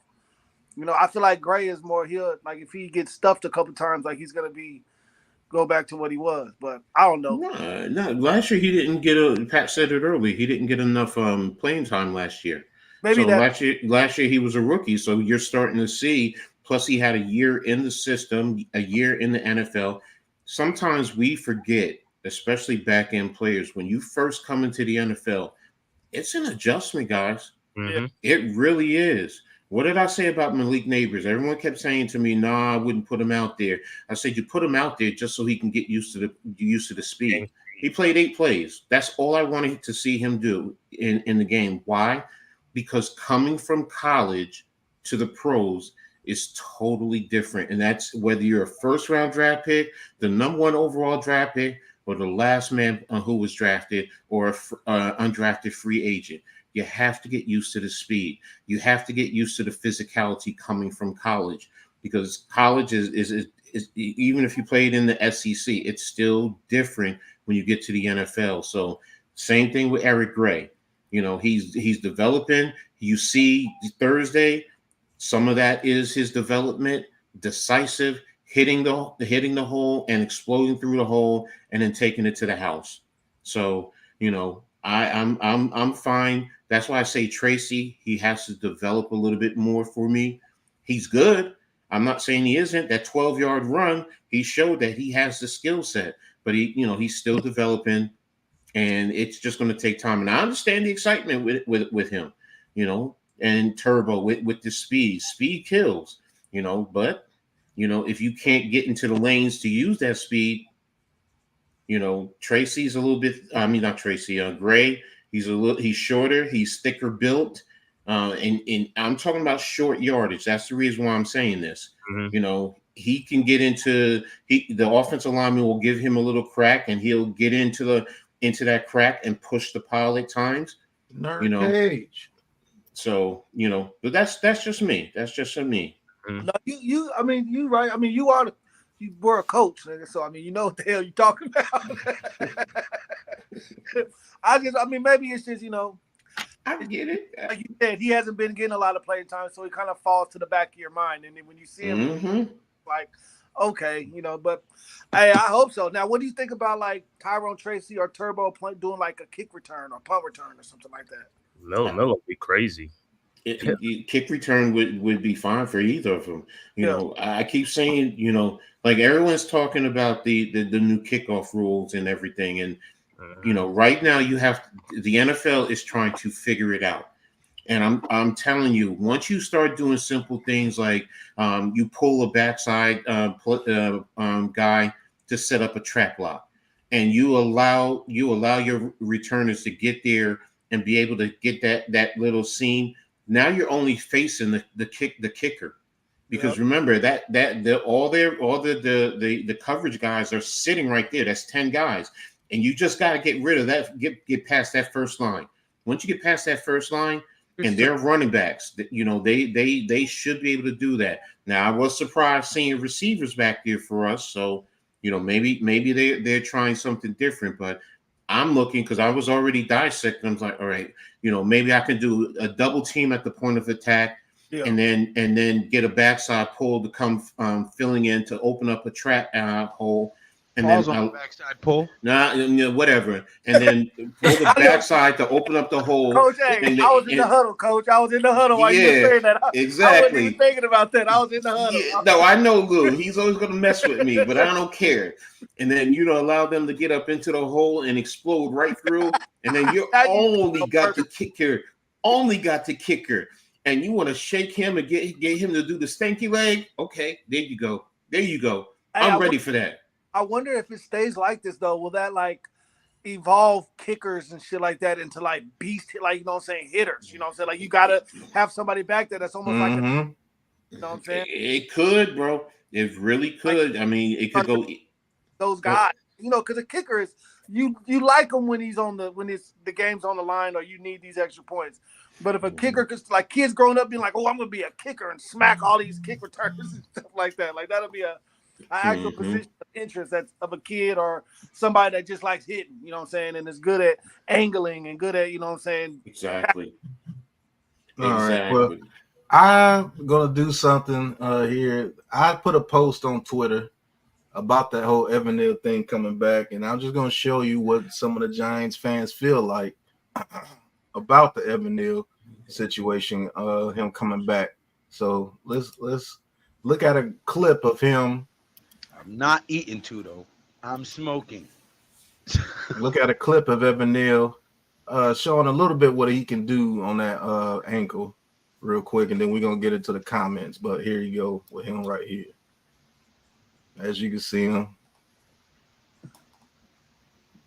getting out of his stance a little bit, running a little bit.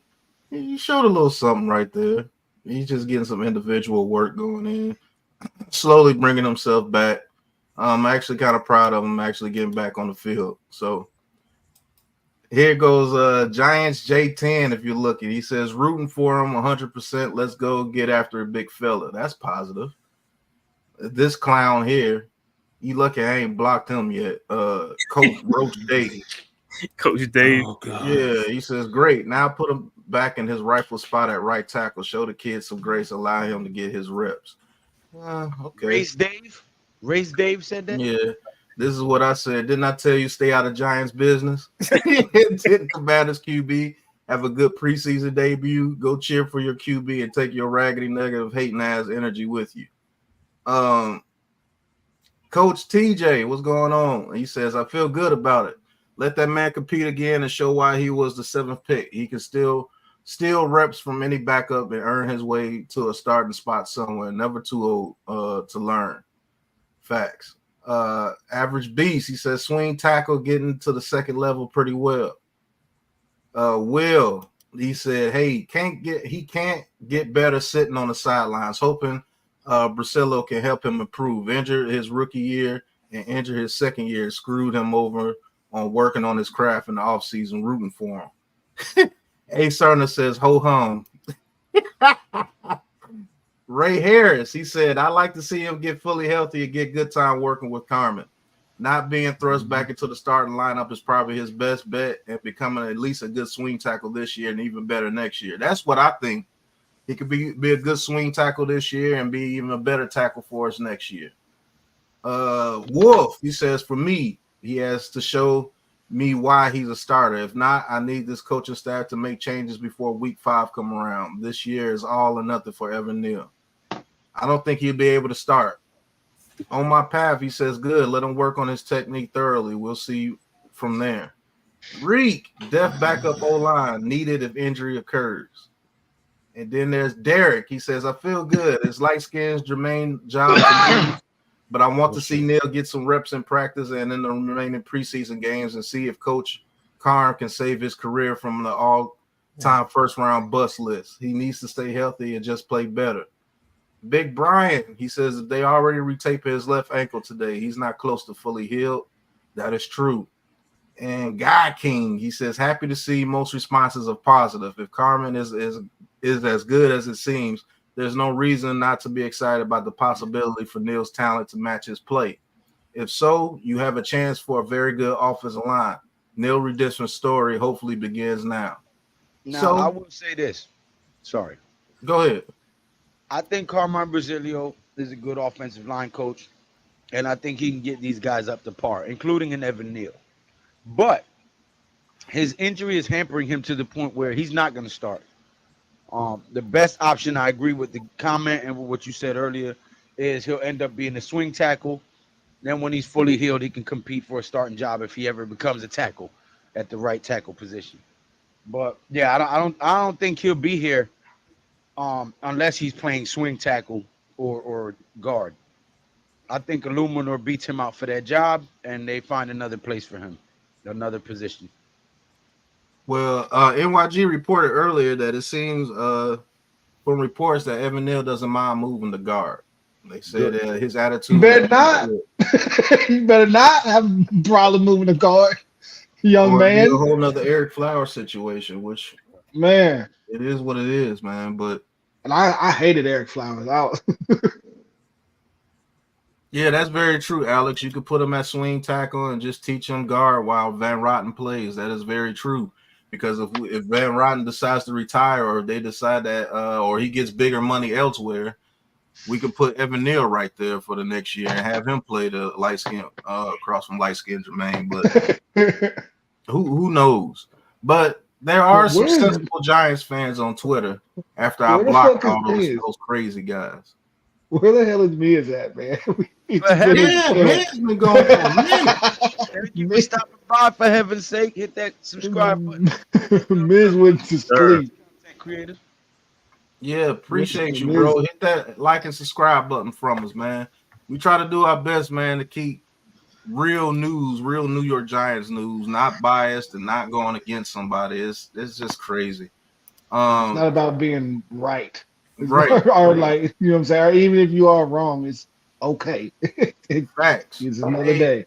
Alex says Evan Neal doesn't have the foot speed or athleticism for tackle. And Lou said that in the very beginning too. We all had, our issues with Evan Neal coming out the draft.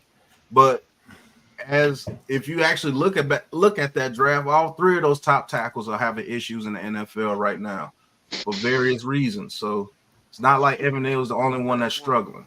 Yeah, Cross turned out to be the best one, and he's struggling too. Yep. And then Kwanu, the guy that me and Lou really wanted, Paul, he's struggling mighty over there with the Carolina Panthers. So thank you for that pause, because you just threw me in there with you. You just man, if you don't, Lord. Me and Lou wanted them pause. Wait a minute. Hey, Drew, you need a damn pause gold medal or something, hey, man. Right, You're the champion of it. That's all you ever do. There's a gold medal for Paul. Lou is number one. No. Right, Drew. What's going on, Drew? He says Evan Neal also has to shed weight. He's too big at the moment. Got to lose like 20 to 30 pounds. That's a fact. Most good offensive tackles in football weigh at most 330 pounds. That's true as well. The lighter tackles are winning because of the speed that you have with the edge rush position in the NFL now. Coach mentioned that as well. NYG is back in the building. Yeah, bro. He want me to tell you guys this. P. Dot said, hey, Neal says it's a big year for him. He feels like the first 2 years was solid, but things happened out of his control and they were not what he wanted them to be. I need to play better. Play guard. We'll do whatever the team needs. So that's reported by P. Dot. So that's a real report. NYG just wanted to let y'all know. At least Evan Neal is he's being positive about it, and he's not being like, oh no, I'm only a tackle. I don't want to play nothing else. But at least he sounds like he's with the program, you know what I'm saying? But you know what? Who don't know who P. Dot is? Okay, that is Paul Dottino, our insider. Right? Okay. We say P. Dot. That is Paul Dottino. Yeah, for the people who don't know. But that's a real report. That's not something that NYG made up. He gonna have to push that out there. He's just not saying anything off the top of his dome. But Evan Neal did say he will be willing to play guard if they need him to. That's the only place he's gonna get some play. That may be the reason why he's saying that now, because at first it wasn't like that. Yeah, yeah. I remember that interview when he said, "Yeah, I'm only a tackle." Well, maybe he was saying that because Bobby Johnson was his offensive line coach who didn't know what he was doing, and this dude Priscilla probably talked to him like, "Hey, man, you about to go on the guard." That's gonna be listen to him. He's like, "Hey, this guy know what he's doing." Your injuries, that's true. And your sloppy footwork and your leaning forward ain't gonna work at tackle. So if you want to stick around and keep getting the check, I suggest you humble yourself and learn some other shit, because you are not it at right tackle, sir.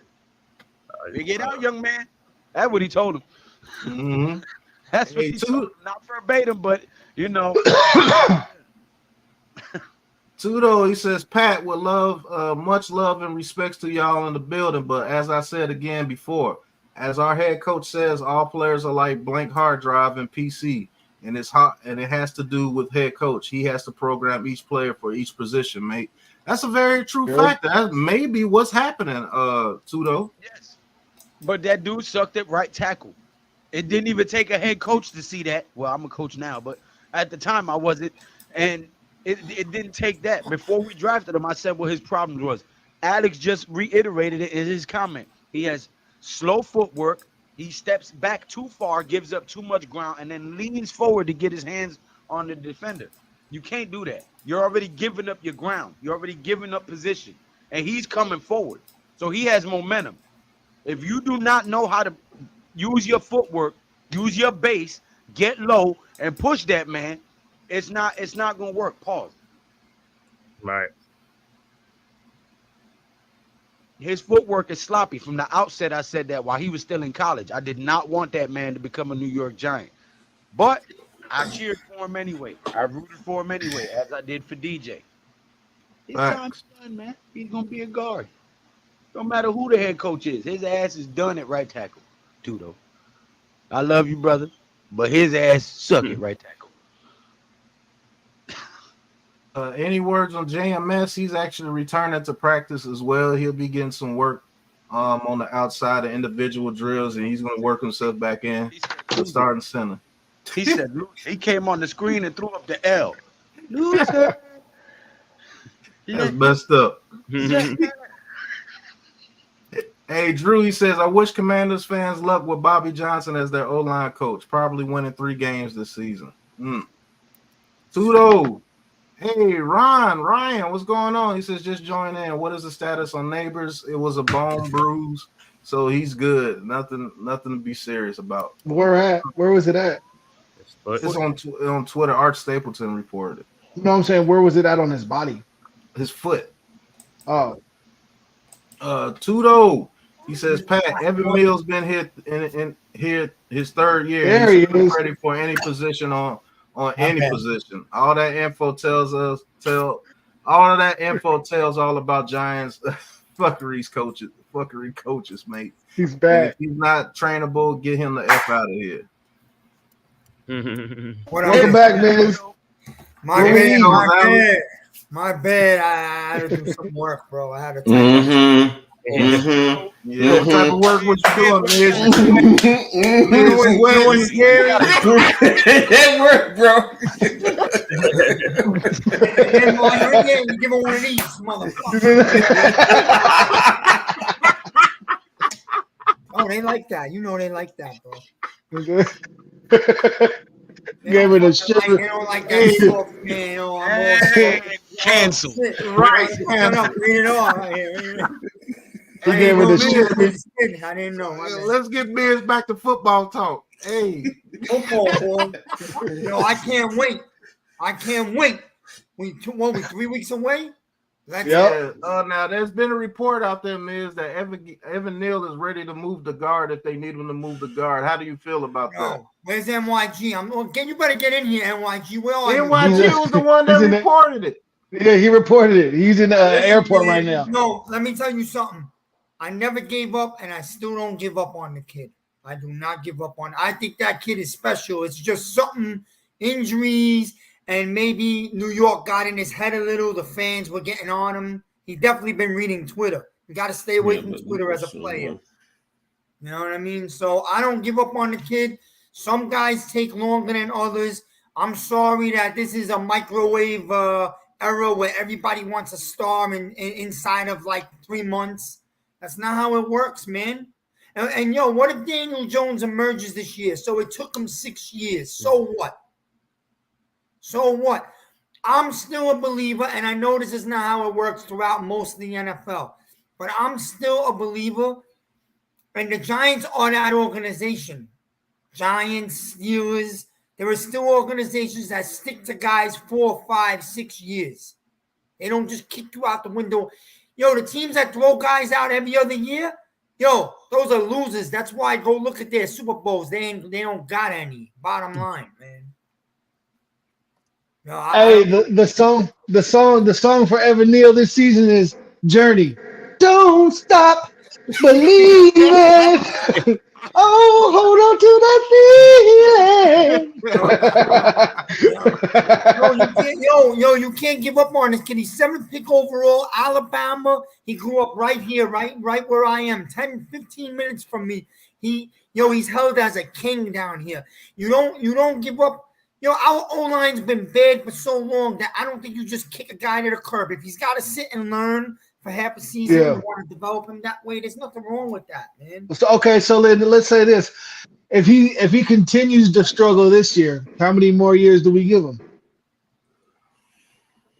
That's why I don't get paid to be the coach in the game. You know what I mean? Jay-Lay, if they got, like they were saying last week, like some of these guys, NYG, if you got to trade for him in midseason because some team lost a big piece on their O-line and someone wants to give you a second or a third round, I know people are going to say, "Oh, Miz, you're not getting a second round up." Yeah. Listen, if somebody's desperate enough and the Giants can develop him, and they could say, "Yo, this kid could still ball. You just got, he needs an opportunity somewhere else." Maybe they get a third rounder. You want to pull that trigger, do it. Yeah, it becomes more of an asset or like more of a chess piece. You know what I'm saying? You can kind of move him if people want him though. But it could, if he continues to just be trash, nobody's gonna want him. Right, so you might get a 5th round pick or 6th. Let me ask you something, man. See, this is where I'm gonna argue. But sometimes you take L's. Let me ask you this: is this guy? Can you sit here and really, unless you have a hate for this guy for some reason, can you honestly assess him to a point where you call him trash?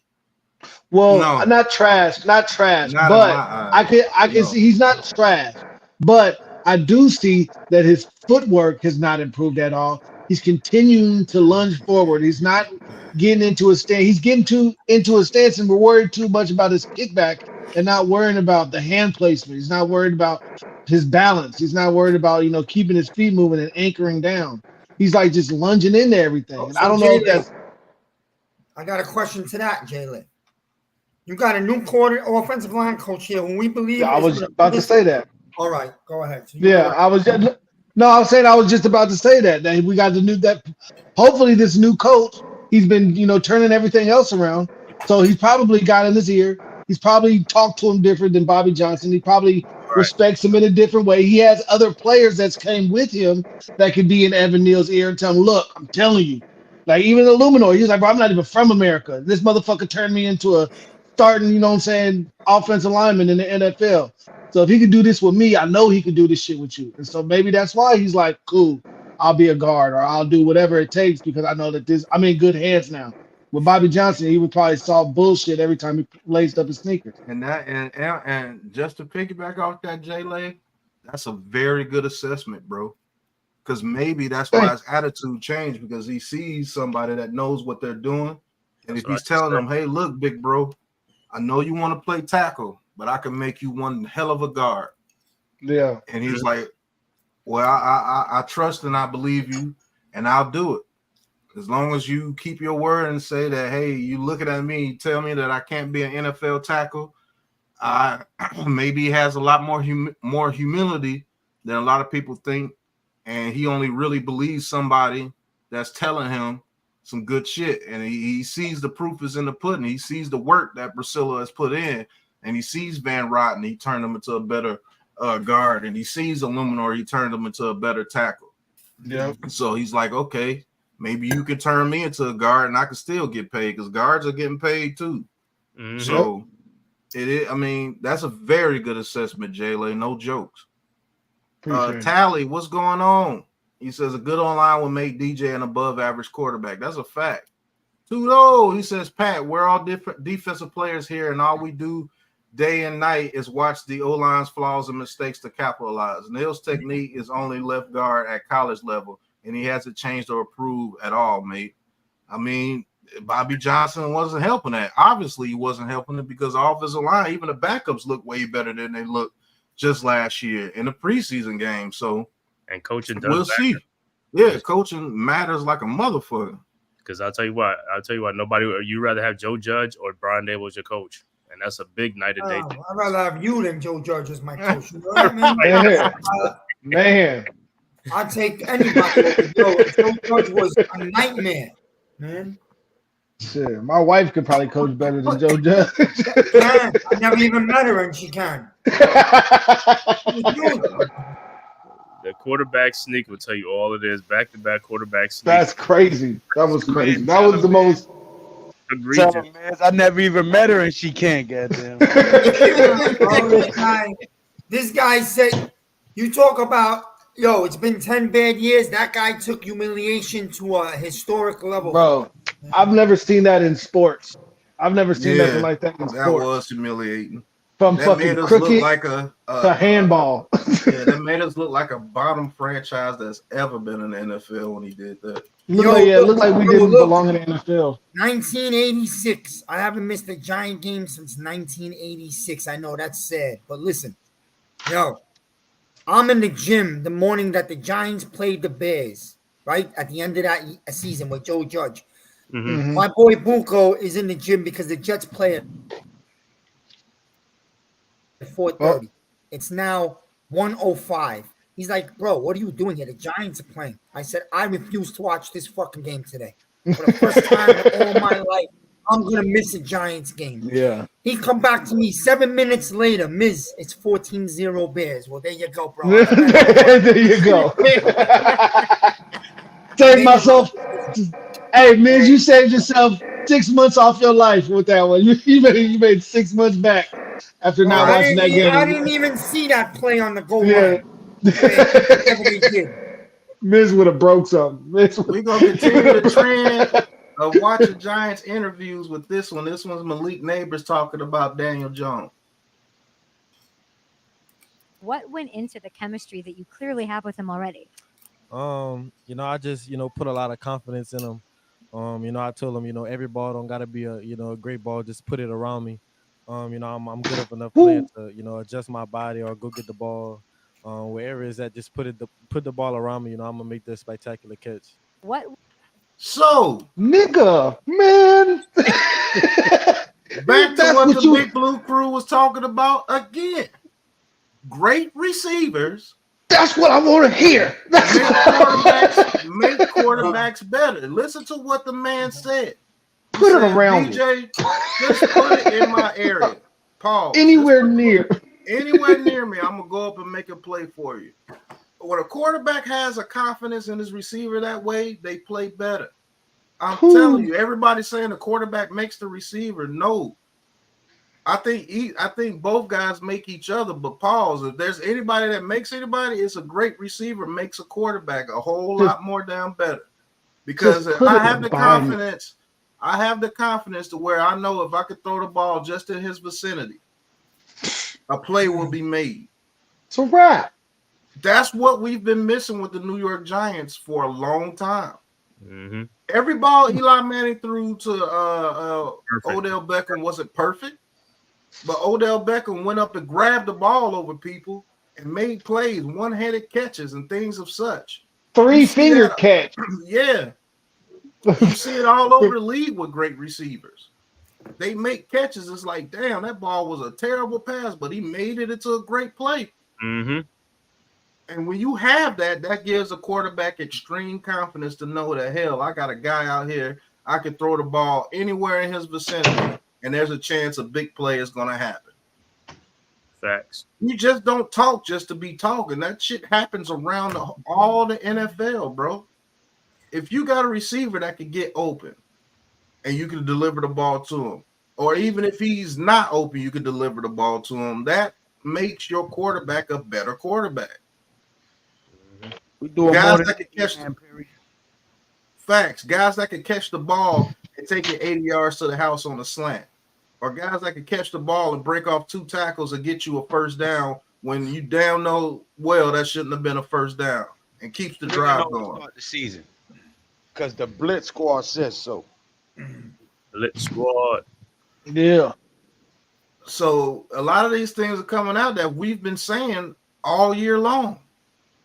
That's the type of attitude that this team has been missing, bro.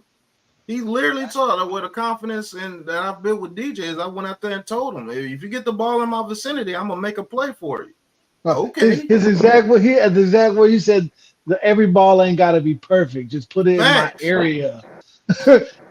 Just put it in my area, and I got you. I see one thing about him, Pat, and I don't Huh? want to go to the negative side. I'm not going to. I love this kid. I do. I want him to stay how he is. I just hope he's not going to get upset real early. You know, like he did the other day. You saw some signs there, like he wasn't getting the ball wide open, and you seen he was getting already frustrated. Look, man, name me one receiver that's an all-time great, that's a Hall of Famer, that didn't get frustrated when they didn't get the ball, when they knew they was open. Name one. No, the dude from the Colts, they were like monotone. Marvin Harrison is the closest you can get to it. And Yep. you go read reports about Marvin Harrison and some of the conversations that he used to have with Peyton Manning. Now, he wasn't demonstrative with it, but he still went to that sideline like, hey, look, you can get me the ball. I'm open. But that's the only one I could think of, just because he was a quiet dude anyway. You know what I'm saying? He was just. They had another one right behind Marvin Harrison and Reggie Wayne that did it too. Reggie Wayne, yeah, Reggie Wayne. Yeah, well, I turned into a hero. What are you really going to say to Peyton Manning without getting slapped in the face? So come on. Yeah, I mean, because Peyton Manning would argue. Yeah, I was going to say Jeff Saturday. But Peyton Manning, his offensive lineman, Peyton Manning would argue with his lineman, and that one time. Listen to me, fellas. Jeff Saturday was a Hall of Famer. Great players can talk noise to any other great player because they're both great players. Jeff Saturday went over there and said, "Run the ball." He said, "You just fucking block."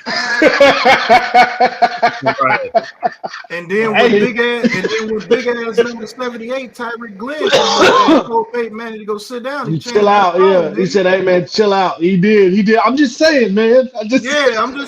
Yeah, you're just saying he finna go sit down and run the ball. You at the very least finna shut the fuck up. You about to Thanks. Yeah. You know what I'm saying? And then there was a time when Reggie Wayne said, hey, look, Peyton Manning with his big 6'5" frame is on top of me yelling at me. He told Peyton Manning, hey, look, you better go sit down. And Peyton Manning is one of the all-time greats. But you know what I think is going to keep – my bad. Go ahead. No, you know what I think is going to keep Malik Nabers in check, though, is that we have a head coach that's just as fiery. Not saying that they're going to be fighting each other on the sideline, but I think Dabo will be able to check that shit. You know what I'm saying? Yeah, rather than. But listen to this, and this is the Miz too. Did you see Malik Nabers slam his helmet or go to the sidelines clapping his You want me to hands? go somewhere else while you lay down? You know what I'm saying? Did you see him do that? No. Any great receiver, any great player, period, is going to get frustrated when things don't work out when they did what they were supposed to do.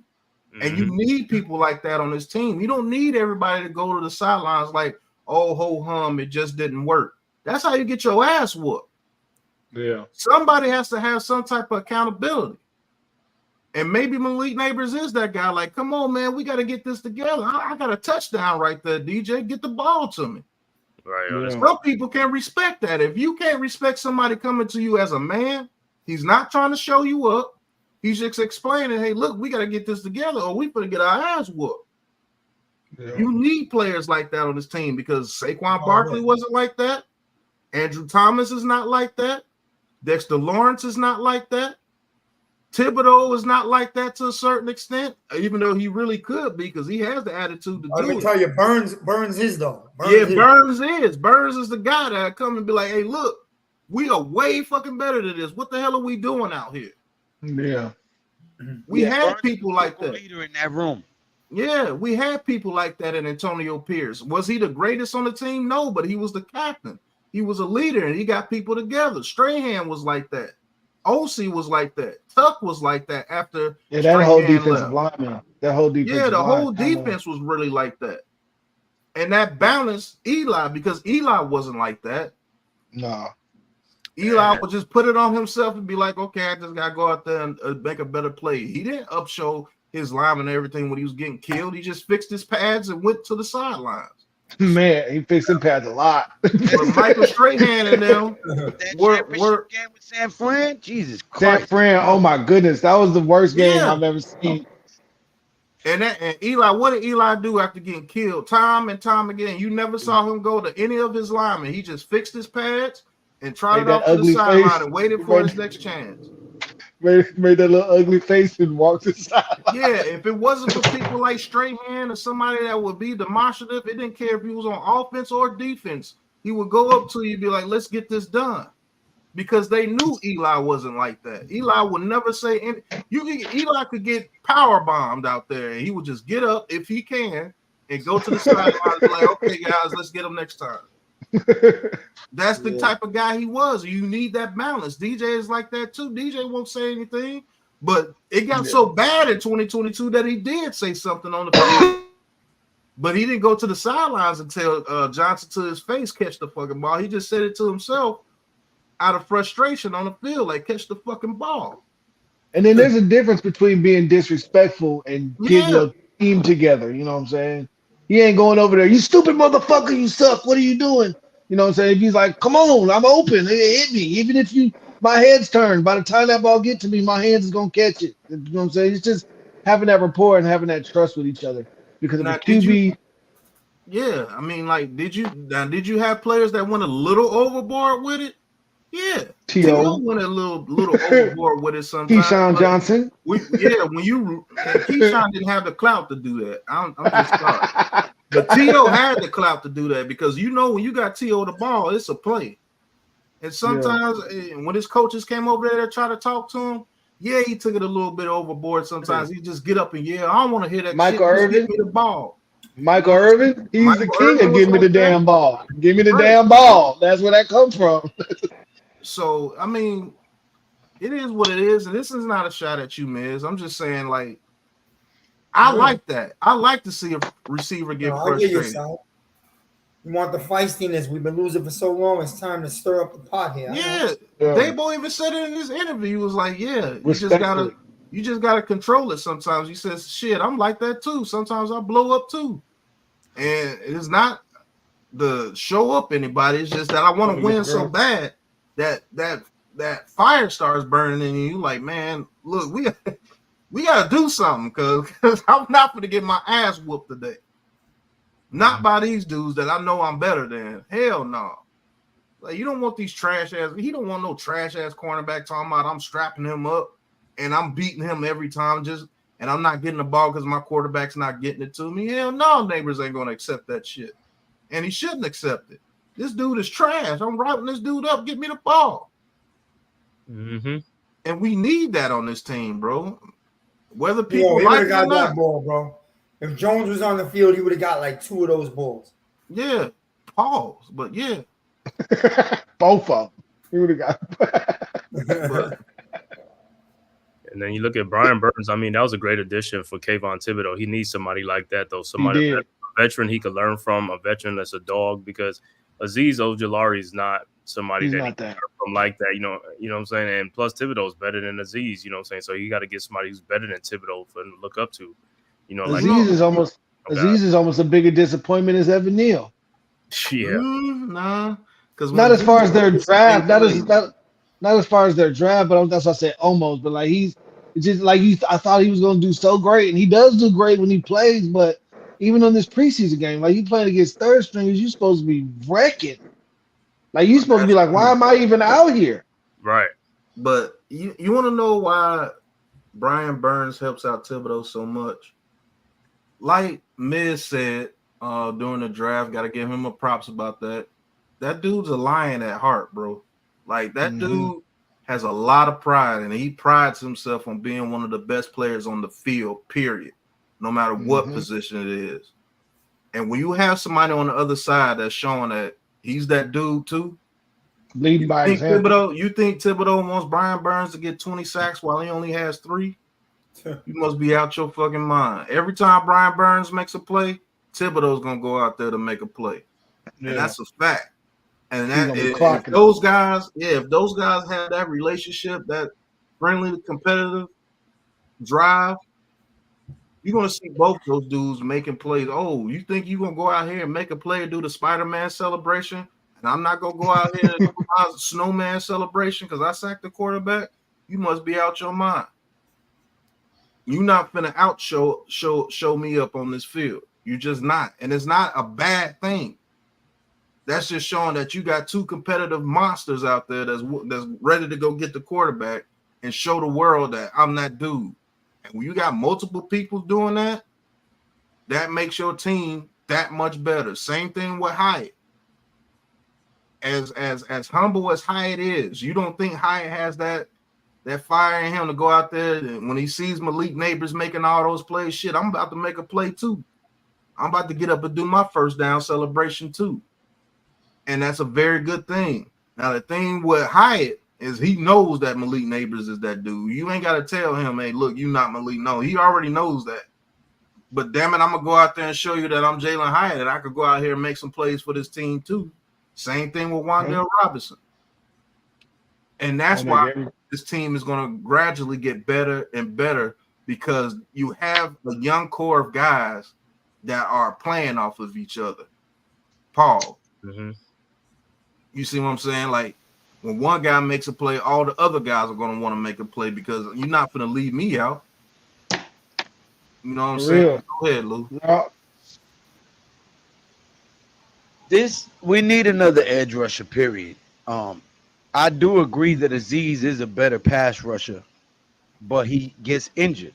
He's not a better impact player, though. Thibodeau has more availability, but he doesn't really get back there. You know what I'm saying? Yeah, he causes pressures and hurries, and which are effective too.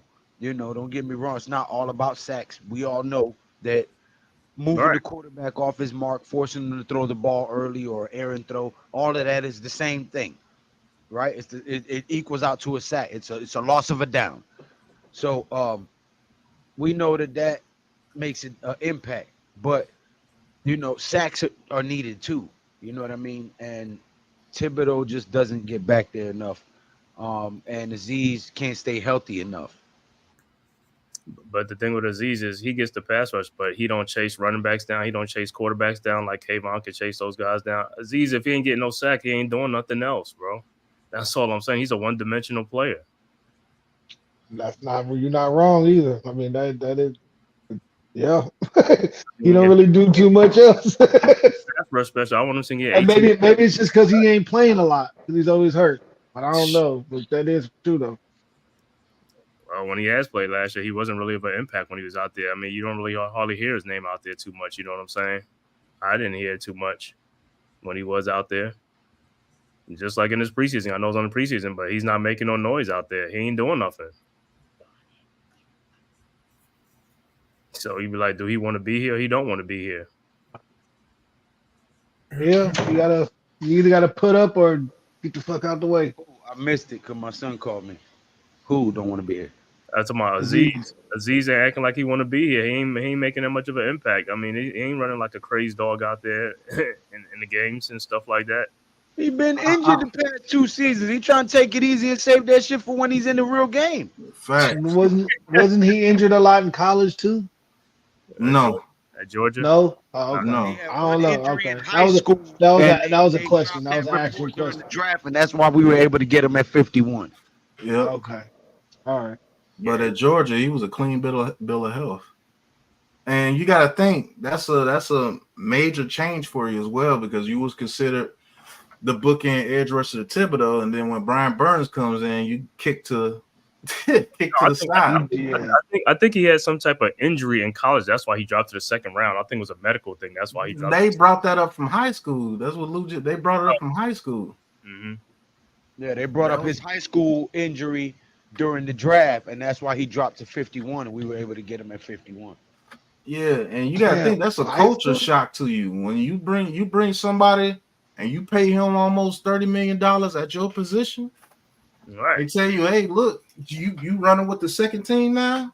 When I was first team, that's a culture shock. You got to get used to that. You know what I'm saying? You got a whole new role that you got to play now. So, but again, it wouldn't be a culture shock if he wasn't raised in this participation trophy era. Mm-hmm. You see what I'm saying? We grew up in the era where if you lost, you fucking lost. That was it. You just had to deal with it, work harder, and try to win. These motherfuckers growing up with getting a trophy and a ribbon and a medal just for being there. participation. Nah, my nigga, you lost. You don't get nothing. Good day. Good Back, day, Lou. sir. It sounds harsh, but that's the way it was, my G. You lose. Good day, sir. Right. You get nothing, son. I love that meme. I love that meme. But yeah, I mean, You when got you this. get sent, back in the day when you got sent to the gulag, you literally fought your way back out the gulag if you could. But now it's like the gulag is with Tempur-Pedic mattresses and Timeout. I'm cool. I'm Cable cool. TV. I got cable TV. I got air conditioning. man. Shit. Nothing changed. But shit, when you went to gulag back in the day, you had steel beds, bars. Right. You hear the screams of the weak in there. Like, get out of here. Leaky faucet. Right. No toilet. It's like shit. These conditions toilet, are bro. terrible. I don't Man. get nothing in there. Shit. No, you don't. You better fight your way out of there. But I don't know, fellas, man. We've been on here over 2 hours, man. So I'm gonna see what you guys got left for today. What you got to say about the Giants going forward, and then we're gonna get out of here. I'm about to go wrestle with my 9-year-old son. I'm looking forward to this game too. You know what I'm saying? As far as like, the Texans when the Stars are going to play. So that's what I really want to see, how the first string looks against these guys, because they're going to play their first string too. So I want to see if the O-line can hold up, give it for the pass blocking, and also see how this run game do, like the way they did against the Lions. So that's what I'm looking forward to, this preseason game against the Texans, because it's the dress rehearsal. Facts. Hey, NYG was at the airport today, so I had to take over the show for him. So unfortunately, there's no Giants trivia today, but the very next episode, you better make sure that NYG gets that Giants trivia up there for you guys. But Lou, what you got to say before we get out of here? Oh man, I'll see y'all later on tonight. I'll be going live at 10 o'clock. Boxing wasn't really nothing to talk about, and the UFC came on too early yesterday, so just chose to take a Saturday off and observe the Sabbath. But exactly. Just gonna go live and give you guys a different look of the Giants tonight at 10 o'clock. Make sure you guys tap in. We're gonna approach this thing from a different angle. Alex, want to tap in when we're about to leave. Right. What you got to say, Alex? Okay, you ready to go out there and play, ain't you? Right. Well, sure, but I just came back from the gym. That's why I got all this. Okay. All right. Got all his Under Armour on and shit. Looking like Little Miz. What's going on? You couldn't look like a better little person, baby. Go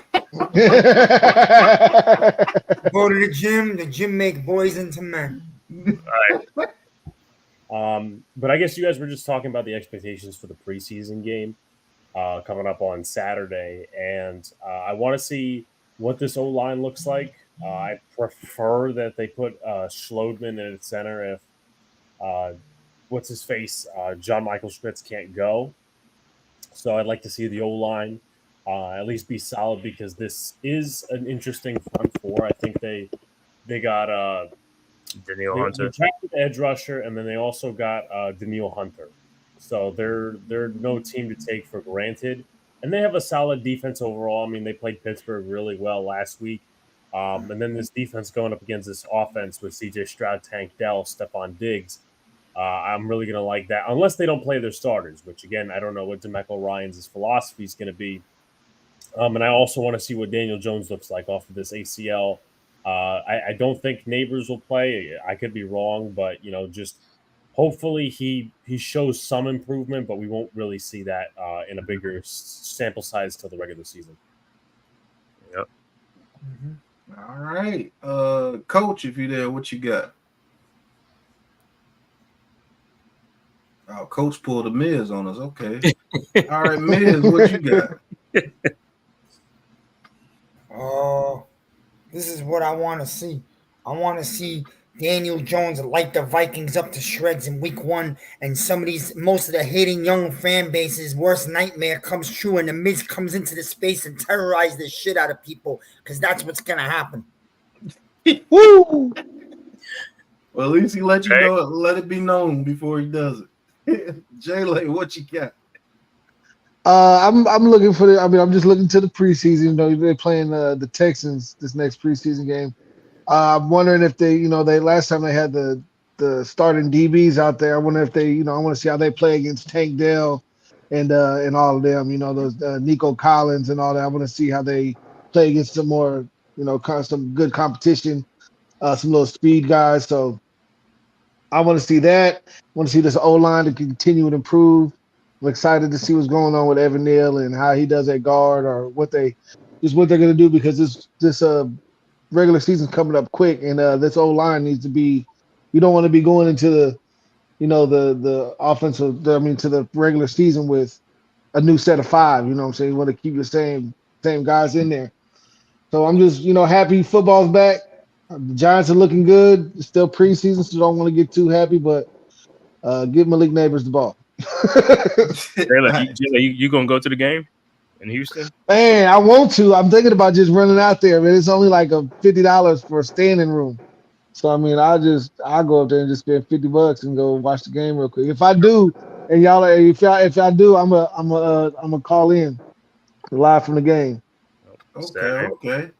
Hey, NYG from the airport got his final words. He says, DJ, comeback player of the year. That's an unpopular opinion for y'all. Facts. What I want to see is I just want to see more progression from this offensive line. See them get better.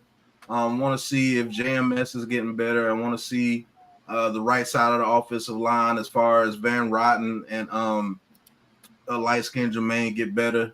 And let's see if the combination of John Runyon and and Andrew Thomas gives Daniel Jones even more comfort on the left side. Just want to see this offensive line progress, because I know if this offensive line progresses as far as being better pass blockers and being better run blockers, this team will do well. So that's what I want to see. I know Malik Nabers is going to do his thing. I know Jalen Hyatt and Wan'Dale Robinson and those guys will be able to do their thing if they have the time to get into their routes. So I'm not worried about that. And DJ, I'm not worried about DJ. DJ gonna go out there and play his best. If not, we'll have another quarterback in 2026 or 2025. So I'm not worried about that either. This is not a DJ, love DJ podcast or whatever. This is just, I love the New York Giants, and I want to see them do well no matter who has that jersey on. I want you to do well. And that's all there is to it. So it is what it is. I'd like to thank you guys for tuning in, man. The Giants Conversations ran by your boy, Big Pat Sports Talk. Had to fill in for NYG. He had an ankle sprain, so he couldn't go today. So that's what teammates are for, man. And we pick each other up when the other person's down. Yes, sir. Shout out to Corey. Before we go, Pat, did anybody mention that Beavers looked good last week? Yeah, Beavers did look good last week. So that's somebody to watch from preseason. Mm-hmm. So And, I forgot about Johnson, that. Deontay Johnson looks like a beast. So we have a good linebacker core as well. A little underrated linebacker core, because McFadden and Bobby O, you already know what they about. But if Johnson can come in and Beavers can come in and give us some valuable reps throughout the season, that would be very dope as well. But hey, Alex, flux your guns on them real quick before we get out of here, man. We're working it out. Hey, let's go. Coming along. Oh shit! All right, man. Thank everybody. Get the guns out. Right. And make sure you hit that like and subscribe I'm button. gonna show you a real fucking gun, brother. Boom! There it goes. That's a bazooka right there. Hey man, I got a little 38 special. That's it.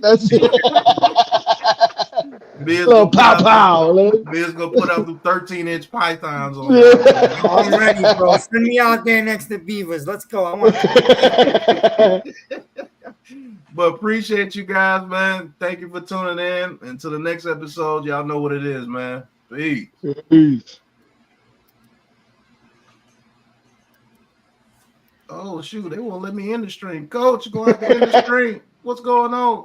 Coach, we can't in the stream.